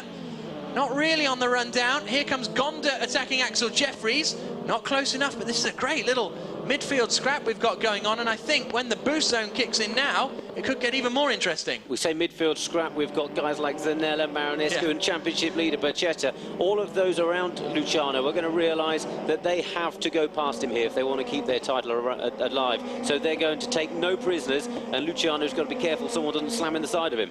Well, I think Luciano's all right, isn't he? Because none of his contenders are behind him. He's the one chasing Marinescu and Zanella, so he hasn't got to worry too much. David Zhu running out wide. There comes Hector Hurst up the inside into 5, which is a risky manoeuvre, but we'll see if Hector made that one stick. Up into the chicane they come. But the gap back to Alex Fontana had gone up to 2 seconds at the end of that lap. So, and Hector Hurst didn't make it through. So they come through the sequence of 8, 9, 10, and then out to the very quick right-hander at turn 11. And there you can see our top 3. All pretty much together. Pommer's not getting away with this one just yet. Marocco's a little bit lonely in 4th place, but Fontana is now trying to close in on him again. Then we've got this great queue of cars going all the way back, actually, to Hector Hurst in 15th place. That's Plamen Kralev in the number 8 car, down at turn 12. But let's see what happens this time around. Will any of them be using the boost zones, or will they decide to try and save them for a little bit later on in the race when it settles down? 8/10 of a second now, the gap between Pommer and Tuscia. So Pommer pulls out a 1/10 of a second on that lap. But Tuscia, though, was very, very quick across the speed trap, so I think he boosted because he was some 13 kilometers an hour quicker. Down into turn 1, Snegerev thinking about a look at Gonda, but not close enough just yet. So the race begins to settle down. Kralev and Hurst still scrapping it out over 14th position. But it has all just settled down a little bit as Snegerev defends now from David Zhu. It looked like Hurst got that manoeuvre completed there. He nosed ahead just on the turning point, but still he was on the outside, so it's not completed for sure. Marcus Pommer starts his final lap of the race. Down into turn 1. It's been a brilliant performance from him today. Absolutely brilliant. He's pulled rapidly clear of Tuscia and Zamparelli. The gap between Tuscia and Zamparelli, 2.9 seconds, so another 3/10 on that last lap come out of Tuscia's advantage. Now Tuscia, we saw, didn't have much race running yesterday. As I say, he was going to be the dark horse with his race pace, and perhaps it's that lack of race running that means that is the reason why he's a little slower than Marcus. I mean, Marcus has definitely been on it, but I expected Tuscia to be with him a little bit more. But plenty of experience for Marcus Pommer as he comes into the chicane. Started off back in 2007 in Formula BMW ADAC. ADAC Formula Masters, ended up in 5th place, 3rd in the ATS Formula 3 Cup in Germany as well. So a strong single-seater record, but this undoubtedly has got to be one of the strongest performances of his career so far. Down into 12 for the final time. Marcus Pommer qualified on pole position with a lap that in itself was absolutely phenomenal. 3.5 tenths clear of the 2nd place qualifier.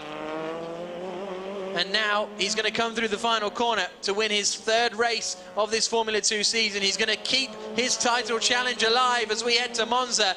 Brilliant drive from Marcus Pommer. Absolutely fantastic lap times and a fantastic win for the man from Heilbronn in Germany. There's his dad, absolutely delighted on the sideline. A little shake of the hand. Here comes Matteo Tuscia to finish 2nd. He's still in the championship hunt as well. Things are crescendoing beautifully for Monza. Great drive from Dino Zamparelli, the young man from the southwest, getting his 2nd podium of the season, and this one was absolutely well deserved.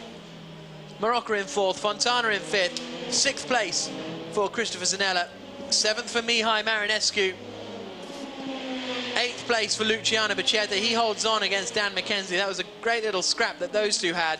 10th place and another point for Axel Jeffries. David Zhu in 11th, Gonda in 12th, Kralev in 13th, Hurst in 14th, and Max Negerev in 15th position. But Marcus Pommer, the winner of the 14th round of the FIA Formula 2 Championship. And then we will get the green flag from the marshal. The red lights on the gantry will come on. When they go out, we will be racing here for the first time at Monza. It promises to be an absolute thriller. Let's look for that green flag. Here it comes. So everybody's eyes focusing on the gantry. The revs begin to rise. The race about to get underway. The red lights flash out. It's a good start from Tuscia. It's also a very good getaway from Becchetta. If anything, it's Luciano who's got the better of the starts. Pommer is away wretchedly, and Becchetta's going to try and squeeze through and take the lead here as they accelerate down towards the first chicane for the first of 21 times. They hit the braking zone, and it's Becchetta who takes the lead. Tuscia straight lines the chicane, goes across the grass. He's got to watch where he rejoins here so as not to gain an advantage. He lets Becchetta through. He then gets the power down. Marocco also goes around him into 2nd, and Marocco takes the lead. That's a brilliant exit from the first chicane. So it's Kevin Marocco then who leads it. Luciano Becchetta in 2nd, Matteo Tuscia is 3rd, and then it's either Zamparelli or Zanella in 4th. Mihai Marinescu climbs 5th. It's Zanella in 4th. They all fan out into the 2nd chicane. Anybody close enough to challenge? Christopher Zanella certainly thinks he is. Looks to the inside, no way through there, but they're all cleanly through the early stages. Christopher Zanella's a great driver in the wet. We saw last year at Magny-Cours. He had fantastic results in these wet conditions. Marocco was able to just lunge it in there because he knows the other guys want to finish, whereas he can take a few more risks, and he needs to drag himself up a few more points in the championship. Really good start. We saw Luciano, though, trying to overtake and going over the white line at the start, so the stewards might be interested to see how that manoeuvre was completed. Yes, that is certainly going to be something to watch. Mihai Marinescu, who's also climbed at 4th, he made the move on Zanella as they come on towards Ascari then for the first time. It's Kevin Marocco who leads. Luciano Becchetta is 2nd, Matteo Tuscia 3rd, Mihai Marinescu 4th, and Christopher Zanella in 5th. Also very good start from Harold Schecklemilk as they all just about squeeze through Ascari, and Zanella sideways. Absolutely wonderful stuff to watch. Now, can he carry that pace along towards the Parabolica? He goes past Marinescu, immediately hugs the inside line as they sprint towards this legendary corner here at Monza. And Becchetta, you know, is setting up Marocco here. And Zanella, he's going to go for 2 for 2. He looks to the inside of Tuscia into the Parabolica, but Tuscia takes the wet line around the outside. That's where the grip is, and that should give him more momentum onto the start and finish straight as they come through to complete what's been a very dramatic first lap. Yeah, we know Tuscia, obviously, was in karts not that long ago. He's still only 15, so he's used to those outside lines. We can see Alex Fontana there missing a bit of the nose, so he's had a moment. But of course, Becchetta, 2nd, he could be on for the championship in this race. He certainly could be, because Tuscia is about to be demoted here by Zanella. They go elbow to elbow. Across the rumble strip goes Zanella, and he might feel that he had no option there, so he rejoins in 3rd briefly. Very wise that from Christopher Zanella. He backed off. Here that comes as Becchetta closes up on Rocco, who's not near enough to challenge, unlike Zanella, who jinks out of the slipstream. Matteo Tuscia looking for the outside lines. Parabolica, they go wheel to wheel into the right-hand hairpin. And Zanella trying for the switchback. He's actually carried the momentum through, so they come out of the corner neck and neck as well, and they're going to sprint through over the starting finish line. This may just be in Zanella's favour. It's going to all come down to who can get it on the brakes. Into turn one, it is Zanella who's got his nose ahead now of Matteo Tuscia. Marocca breaks into the first chicane, and yes, Zanella has made that move. Sticker Marinescu has a huge moment on the brakes in the number 9 car, but he's actually closed up on Matteo Tuscia as a result, so we now got 3 cars fighting for third. Yeah, that was a little bit wobbly for Mihai. I was hoping we didn't get a repeat of turn 1 at Budapest, where of course Mihai slams clean in the back of Matteo Tuscia and ended both of their races. Christopher Zanella now released, might be able to catch up to these guys ahead, and we see that Paqueta, he's just taking it steady there. He'll be watching the pit boards too, just calculating what he needs to do.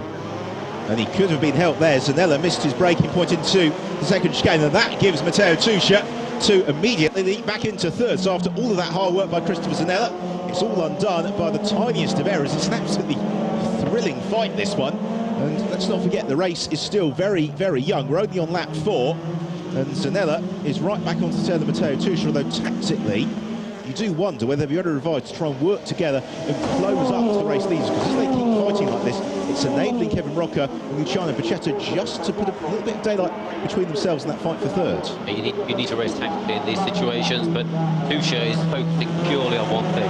He wants to get ahead of Paqueta here, and of course, if he can get ahead of both the guys in front, keep the championship alive. Exactly, so that's what he'll look to do, and again, Zanella a little bit near-read through Scari. That may work out in Mihai Marinescu's favour. We'll find out when they arrive at the Parabolica. In the meantime, though, Paqueta is staying well within the second tier of Kevin Marocca. So Matteo Tuscia, now he's broken away from Christopher Zanella, has taken half a second out of Luciano Paqueta on that last lap. That gap is coming down, and so Paqueta may just be looking at his pit board next time around, getting the hurry up and thinking about whether or not he needs to make a move on Kevin Marocca. He thinks about it. Marocca defends into Ascari, and Paqueta looks around the outside. Will he do it? That's an absolutely astonishing move from Luciano Paqueta. He makes contact with Marocca. They go across the gravel trap, and Paqueta is looking to rejoin, which he does in second place. They're exactly as they were. That was one of the bravest moves I've ever seen here at Monza from Luciano Paqueta, and it means that the front 4 have all bunched up with each other, and Paqueta is still coming at Marocca as they power to the Parabolica. He looks one side, then the other. Marocca, though, plants the car firmly in the middle of the road, and Luciano Paqueta lives to fight another day. Let's have another look at it. Fairly heavy contact, but fortunately side pod to side pod, so no damage. Yeah, although Kevin was the one that slammed into the side of Luciano, he was going to get a bit of understeer. He'd been forced onto a tight line. I don't think really that was malicious. Maybe a little bit crazy for Luciano to do that. As they come into the first chicane then, and Paqueta is all over the tail of Kevin Marocca. This race is on, and you can see why Matteo Tuscia and Christopher Zanella are right on their tail. It's 4 of them fighting for the lead here at Monza as they power then on towards the second of the chicanes. Another overtaking opportunity for Luciano Paqueta. He's right under the rear wing of Kevin Marocca. Is he going to be close enough to challenge again? Marocca looks to the inside. To the outside goes Luciano Paqueta. Marocca then moves across, covers the racing line, but then just outbreaks himself. Is able to make the second element of the chicane okay, so they come out on towards Lesmo again. This leading quartet all bunch up on each other. It's like a train of cars weaving around the track. Marocca used a good tactic there. He made the mistake on the way in, and he just held everybody up at the apex. No one could do anything when you just stopped there, and that gave him the ability to just drive away on the next straight.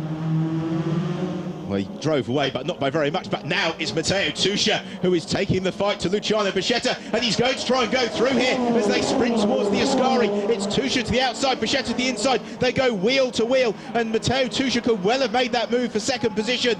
No, Luciano Paqueta brakes very late. He holds on through the Ascari. They all jig. Have they kept the cars on the road? Yes, they have. It looks very, very slippery. They all understeer and power out and accelerate onto the Parabolica once more, and it's now Marocca who can breathe slightly easier. It's still not raining, Ben. I expected, though, the circuit to dry up a little more than this. There's a lot of spray out there, so it could be that this doesn't dry up at all before the end. And now it's Zanella who takes the challenge to Matteo Tuscia. This is an absolutely fantastic race, and Zanella tries around the outside of the Parabolica, then switches back to the inside line. He has his nose ahead as they sprint on to complete another lap of the race. This is going to be lap 6 reeled off, 15 still to go.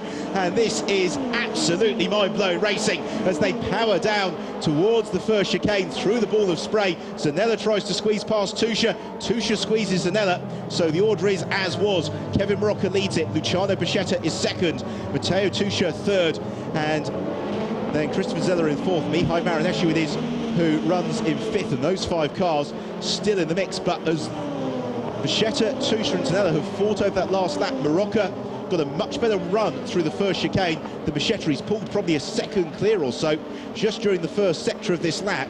They all, though, twitch under braking, and Buscetta goes straight on. So Luciano Buscetta makes a mistake, goes straight across the chicane. He has to be very careful where he rejoins, and he rejoins in third. That immediately becomes fourth, and so now it's advantage Tuscia. That's a little bit naughty from Luciano, because in the driver's briefing on Friday, the drivers were clearly told to stay to the right of the yellow line should they go straight onto that chicane, and we saw Axel Jeffries get a reprimand for doing that in qualifying. So Luciano, of course, pulled out right in front of Zanella as well, which is the exact reason why they're supposed to stay out. I could see a drive-through coming here. This could be very, very interesting then, as now Matteo Tuscia is already right up onto the tail of Kevin Marocca, and if Tuscia was to go through here, that would take the championship battle on to tomorrow. This race is ebbing and flowing. Take another look at it, and Luciano just outbrakes himself, and yes, there's that yellow line you mentioned, James. So right onto the gearbox then of Kevin Marocca. Zanella's quick here. He's just at a 58.5, quicker than Marocca. But Matteo Tuscia just at a 157.7. That's far faster than anybody else has managed so far. It really is, and Zanella had a super run on Marocca as they head towards then the second chicane. Marocca to the inside, Zanella's the outside, and he does the move, hit the braking point. He then takes his turn to run wide, rejoins in second, and seems thus far fairly disinclined to give the position back to Kevin Marocca, except to say that Marocca may have backed off a little bit to make it harder for Zanella to do that. Again, something to be debated after the race. So it's Matteo Tuscia who leads. In second position is Christopher Zanella. Third place, Kevin Marocca. Fourth place, Mihai Marinescu. Fifth is Luciano Buscetta. Those 5 a long, long way clear of the cars in sixth. That is Harold Schwelmich, and he is 10.7 seconds back from Luciano Buscetta. And I give you that gap because, as you said, James, if it's a drive-through penalty that may be given to Buscetta after the race, then that is not enough of an advantage for Buscetta to maintain that fifth. No, that's going to push Luciano all the way back to probably 11th or 12th place at this point in the race. Yes, so Tuscia then leads the way. Unfortunately, we have had our picture has just gone down here in the commentary booth, so you can probably see more at home than we can just at the moment here in the commentary box. Matteo Tuscia, though, the quickest man in the race, and I think you could probably say, James, that we got the sense that was the case in the early stages. He reels off then the 12th lap, 3.6 seconds is advantage over Marocca, and the challenge is going to come into turn 1 from Mihai Marinescu, who is on the tail of Christopher Zanella. So it looked like Mihai boosted there, actually, Ben. He had a big speed advantage, and he's just on the fastest speed trap of the race. So whether he's taken that position or not, we don't know. No, so you have our apologies here, as Matteo Tuscia then continues to lead. Mihai, yes, in fourth, was challenging Christopher Zanella. Luciano Buscetta is in fifth. Harold Schwelmich is in sixth. Seventh is the car of Dino Zamparelli. Eighth place is Marcus Pommer. Ninth is Alex Fontana. 10th, Axel Jeffries. 11th is Daniel McKenzie. 12th, David Zhu. 13th is Parman Kralev. 14th, Max Snegrev. And then 15th, Hector Hurst. But Hector has only completed a couple of laps, so I think that he was probably an early retirement.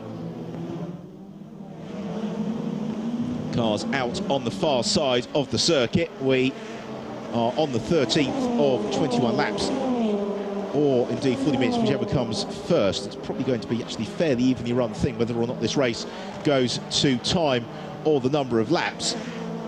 Tuscia, well, this will be so interesting for tomorrow and the championship, because not only for Matteo Tuscia does it keep it alive into tomorrow, but more importantly, James, perhaps that mental momentum as well. Matteo is going to go home, so he's going to have all the confidence, whereas Luciano Pescetta is there's no more second chances. He's going to have to deliver tomorrow. Yeah, it simplifies it for Luciano. He has no choice but to attack it, so he's not got to take this slightly subdued approach maybe to a race. But Tuscia is the man on the move. Of course, this won't be his first win, and when he got that monkey off his back, he's just shone for the rest of the season.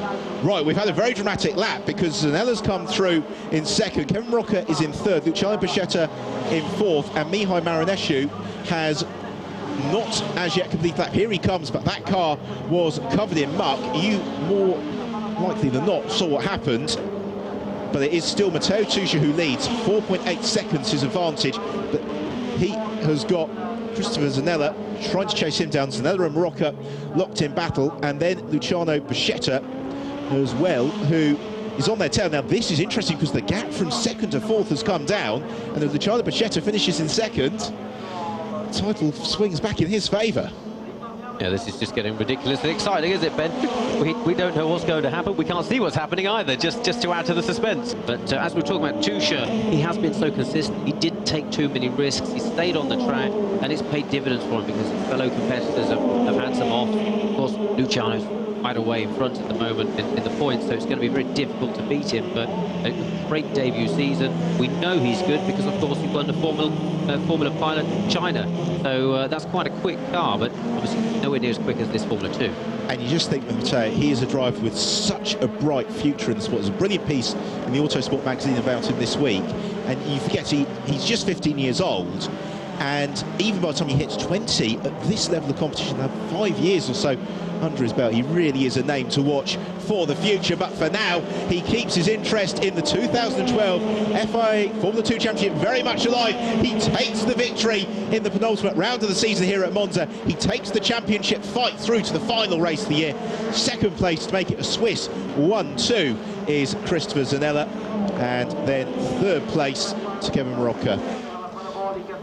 So third place goes to Rocca, fourth to Luciano Pescetta, and he has had one of those races. It's been a solid drive, but it's not been one that maybe he was hoping for in terms of the end result. Harold Shigelmik then claims fifth. Mihai Marinescu completes the top six, and James, that was just such a dramatic race. What a brilliant race, you're right. I mean, there was so much going on. We weren't sure which way it was going to go. Tuscia, once he got clear, did have good speed, but even then it looked like Christopher Zanella might be able to catch up. And if this is how it is today, I can't wait for tomorrow. Really can't. Tomorrow's race is going to be an absolutely scintillating fight to claim overall championship honours. Matteo Tuscia delighted as he works around the circuit. We've got a very enthusiastic and sizable crowd here at Monza, and I'm sure that they will be cheering him all the way around. We are very much hopeful that we are going to be treated to a stunning race here from the FIA Formula 2 Championship, and we're going to see the title decided one way or the other in favour of Luciano Pescetta or Matteo Tuscia. Who will it be? Well, we're going to find out over the next 40 minutes or so as Plamen Kralev comes up to his marks on the grid. We get the green flag wave from the marshal at the rear of the pack. Everybody's eyes focused on the gantry, waiting for those red lights to come on, which they do now. They go out, away we go. It's a brilliant start from Zanella, and Marcus Pommer's slow away. Mihai Marinescu's made an electrifying start as well, but it's Zanella who's going to have the lead as they head down to the first chicane for the first of 21 times. Marocca and Pommer fan out for second and third, so it's Zanella who leads it from Pommer, then Marocca, Alex Fontana, Harold Shigelmik, and where is Matteo Tuscia and Luciano Pescetta? And Pescetta's jumped Tuscia. Tuscia's had a terrible start and is marred in the midfield, so as they head through the Curva Grande for the first time, Matteo Tuscia is several positions back from Luciano Pescetta, and that's exactly what Luciano needed, giving a mountain to climb for Matteo Tuscia. So into the second chicane, Zanella from Pommer, then Marocca. Alex Fontana in the blue car is fourth. Fifth is Luciano Pescetta, sixth Harold Shigelmik, and then seventh for Matteo, seventh Mihai Marinescu, and Tuscia, James, he's about 10. Yeah, there's no way he's going to be able to pull this back. He has to win. There's no way he's going to win from here unless we get some sort of safety car period or a red flag. I don't know. We don't wish for anything like that, but I've got to say, I think it's done for Tuscia. And he's got Dino Zamparelli trying to pick his way past him as well. In the meantime, trying to pull the pin and disappear at the front of the field is Christopher Zanella, and he has had a super first lap. So Marcus Pommer, who has got Kevin Rocker on his tail, Alex Fontana, Luciano Bicetta, Zamparelli and Axel Jeffries go wheel to wheel through Ascari as they all head along the back straight towards the Parabolica. The slipstream effect coming to the fore, but no changes of position. And here is the real difficulty we've got from Matteo Tuscia as we follow Mihai Marinescu around the corner, is that Tuscia has already lost the toe of Dan McKenzie and that leading group. There is Matteo Tuscia, and he's going to be a long way back, even at the end of this first lap. Not only has he lost the toe, Ben, but it doesn't look like he's within a second, which means he's not going to get the option of using the boost when he comes into those zones. That's a very good point. The boost available to them 8 times in the race, as Marocco has moved up ahead of Marcus Pommer. Bicetta wants to seal the title with the podium. He moves ahead of Alex Fontana into 4th position and is chasing Marcus Pommer. So Luciano Bicetta has got his head down. He's going to have a big smile on his face, I'm sure, when he sees the pit board and where Matteo Tuscia is, because as things stand, and it's still very, very early in the race, the title is going the way of Luciano Bicetta, but he would like to sign off with a victory, his 6th of the year. That's what he's going to be gunning for. In the meantime, though, Christopher Zanella can shoot his 2nd win. If Tuscia doesn't win, Ben, it means Luciano Bicetta does not need to finish this race. So knowing where Tuscia is, he's probably going to attack this. If he doesn't finish, it really doesn't matter for him. That's a very, very good point. And at the moment, Matteo Tuscia is bottled up behind Dan McKenzie. He's going to try and make that pass on McKenzie, I'd suggest, as they head towards this Ascari, but he's not actually quite close enough. So they jink through this legendary complex. Zanella sliding the car, Marocco chasing him, and then Luciano Bicetta, who is trying to get into that slipstream behind Marcus Pommer. Onto the Parabolica. The car's running without the top element of the rear wing this weekend. Such are the high-speed straights of Monza as Mihai Marinescu goes wheel to wheel with Harold Shigelmik and goes through. Marinescu gains the place. That puts him up into 6th. And Mihai, well, we knew when he qualified in 10th he was going to be frustrated, and so he is doing what he does best. Matteo Tuscia just at the fastest lap of the race. It's not done yet, this. It really is not done yet, because we are only about to complete the 4th lap of the race. And this leading group, now let's take a look at the time check between the race leader Christopher Zanella and Matteo Tuscia in 8th.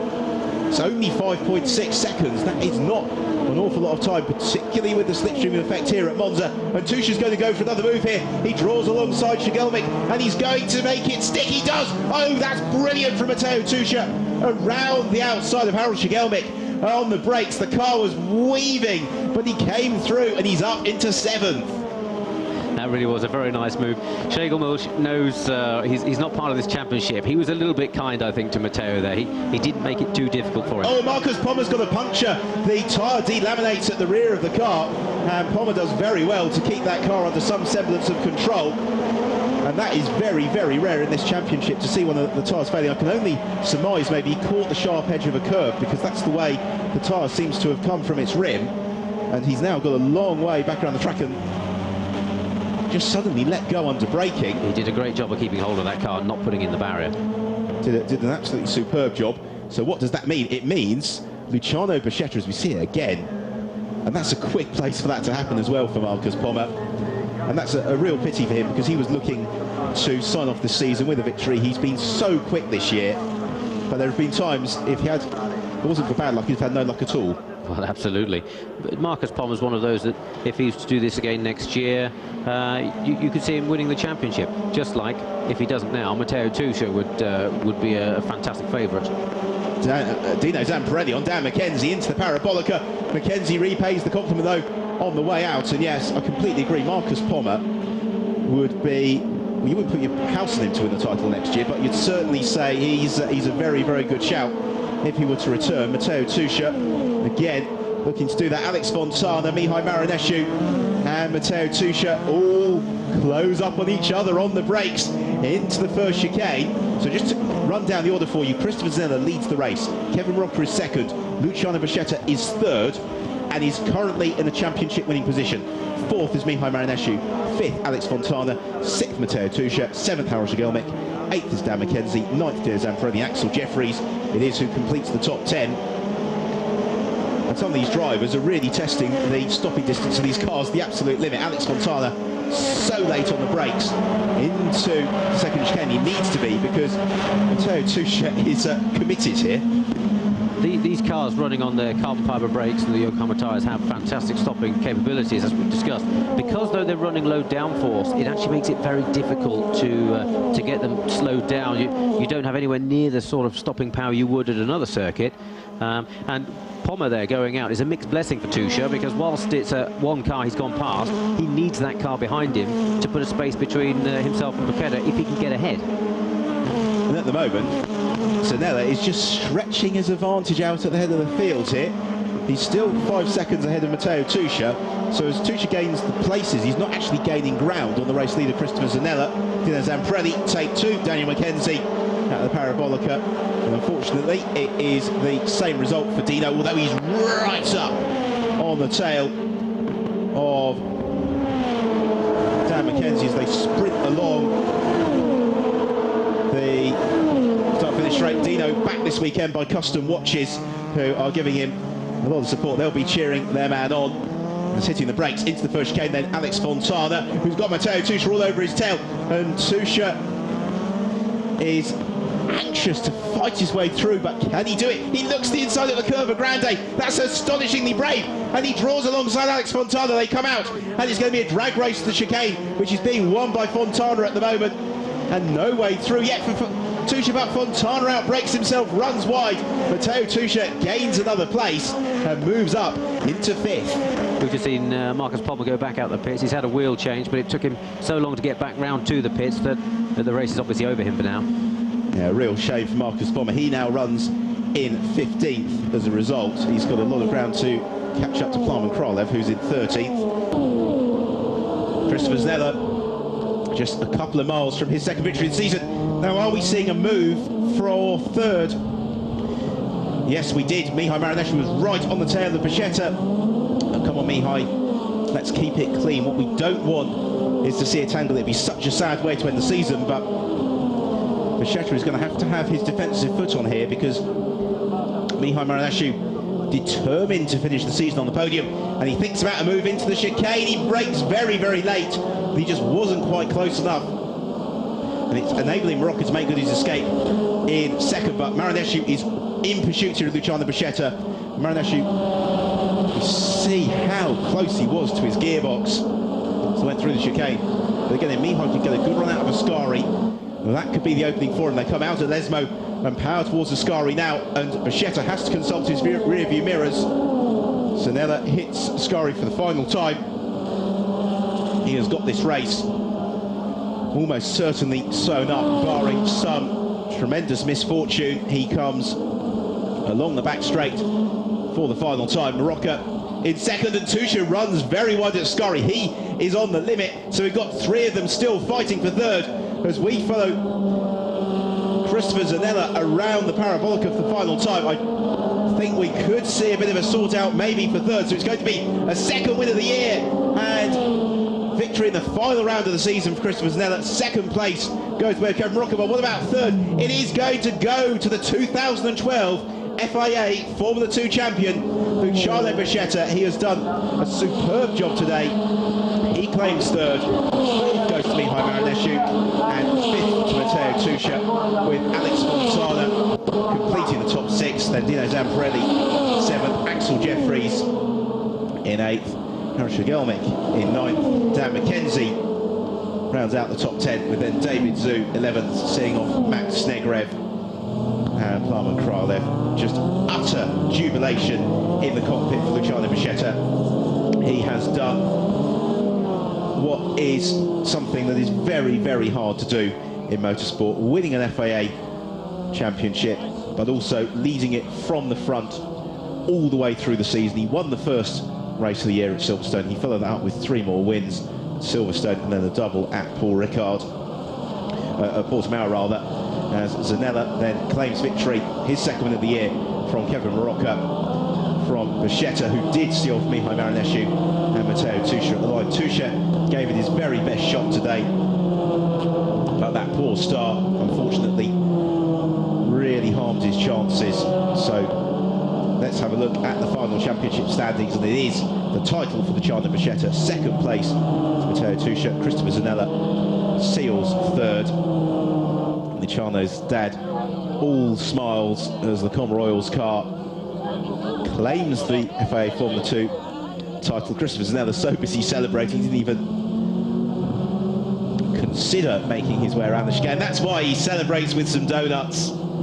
And Christopher, when he was all smiles this morning when I saw him after qualifying, he's going to be smiling even more this evening as he is jubilant. He's been Mr. Consistent this year, Christopher Zanella. He has scored points in every race, and again, that is no mean feat. A 16-race season, not to get involved in other people's tangles.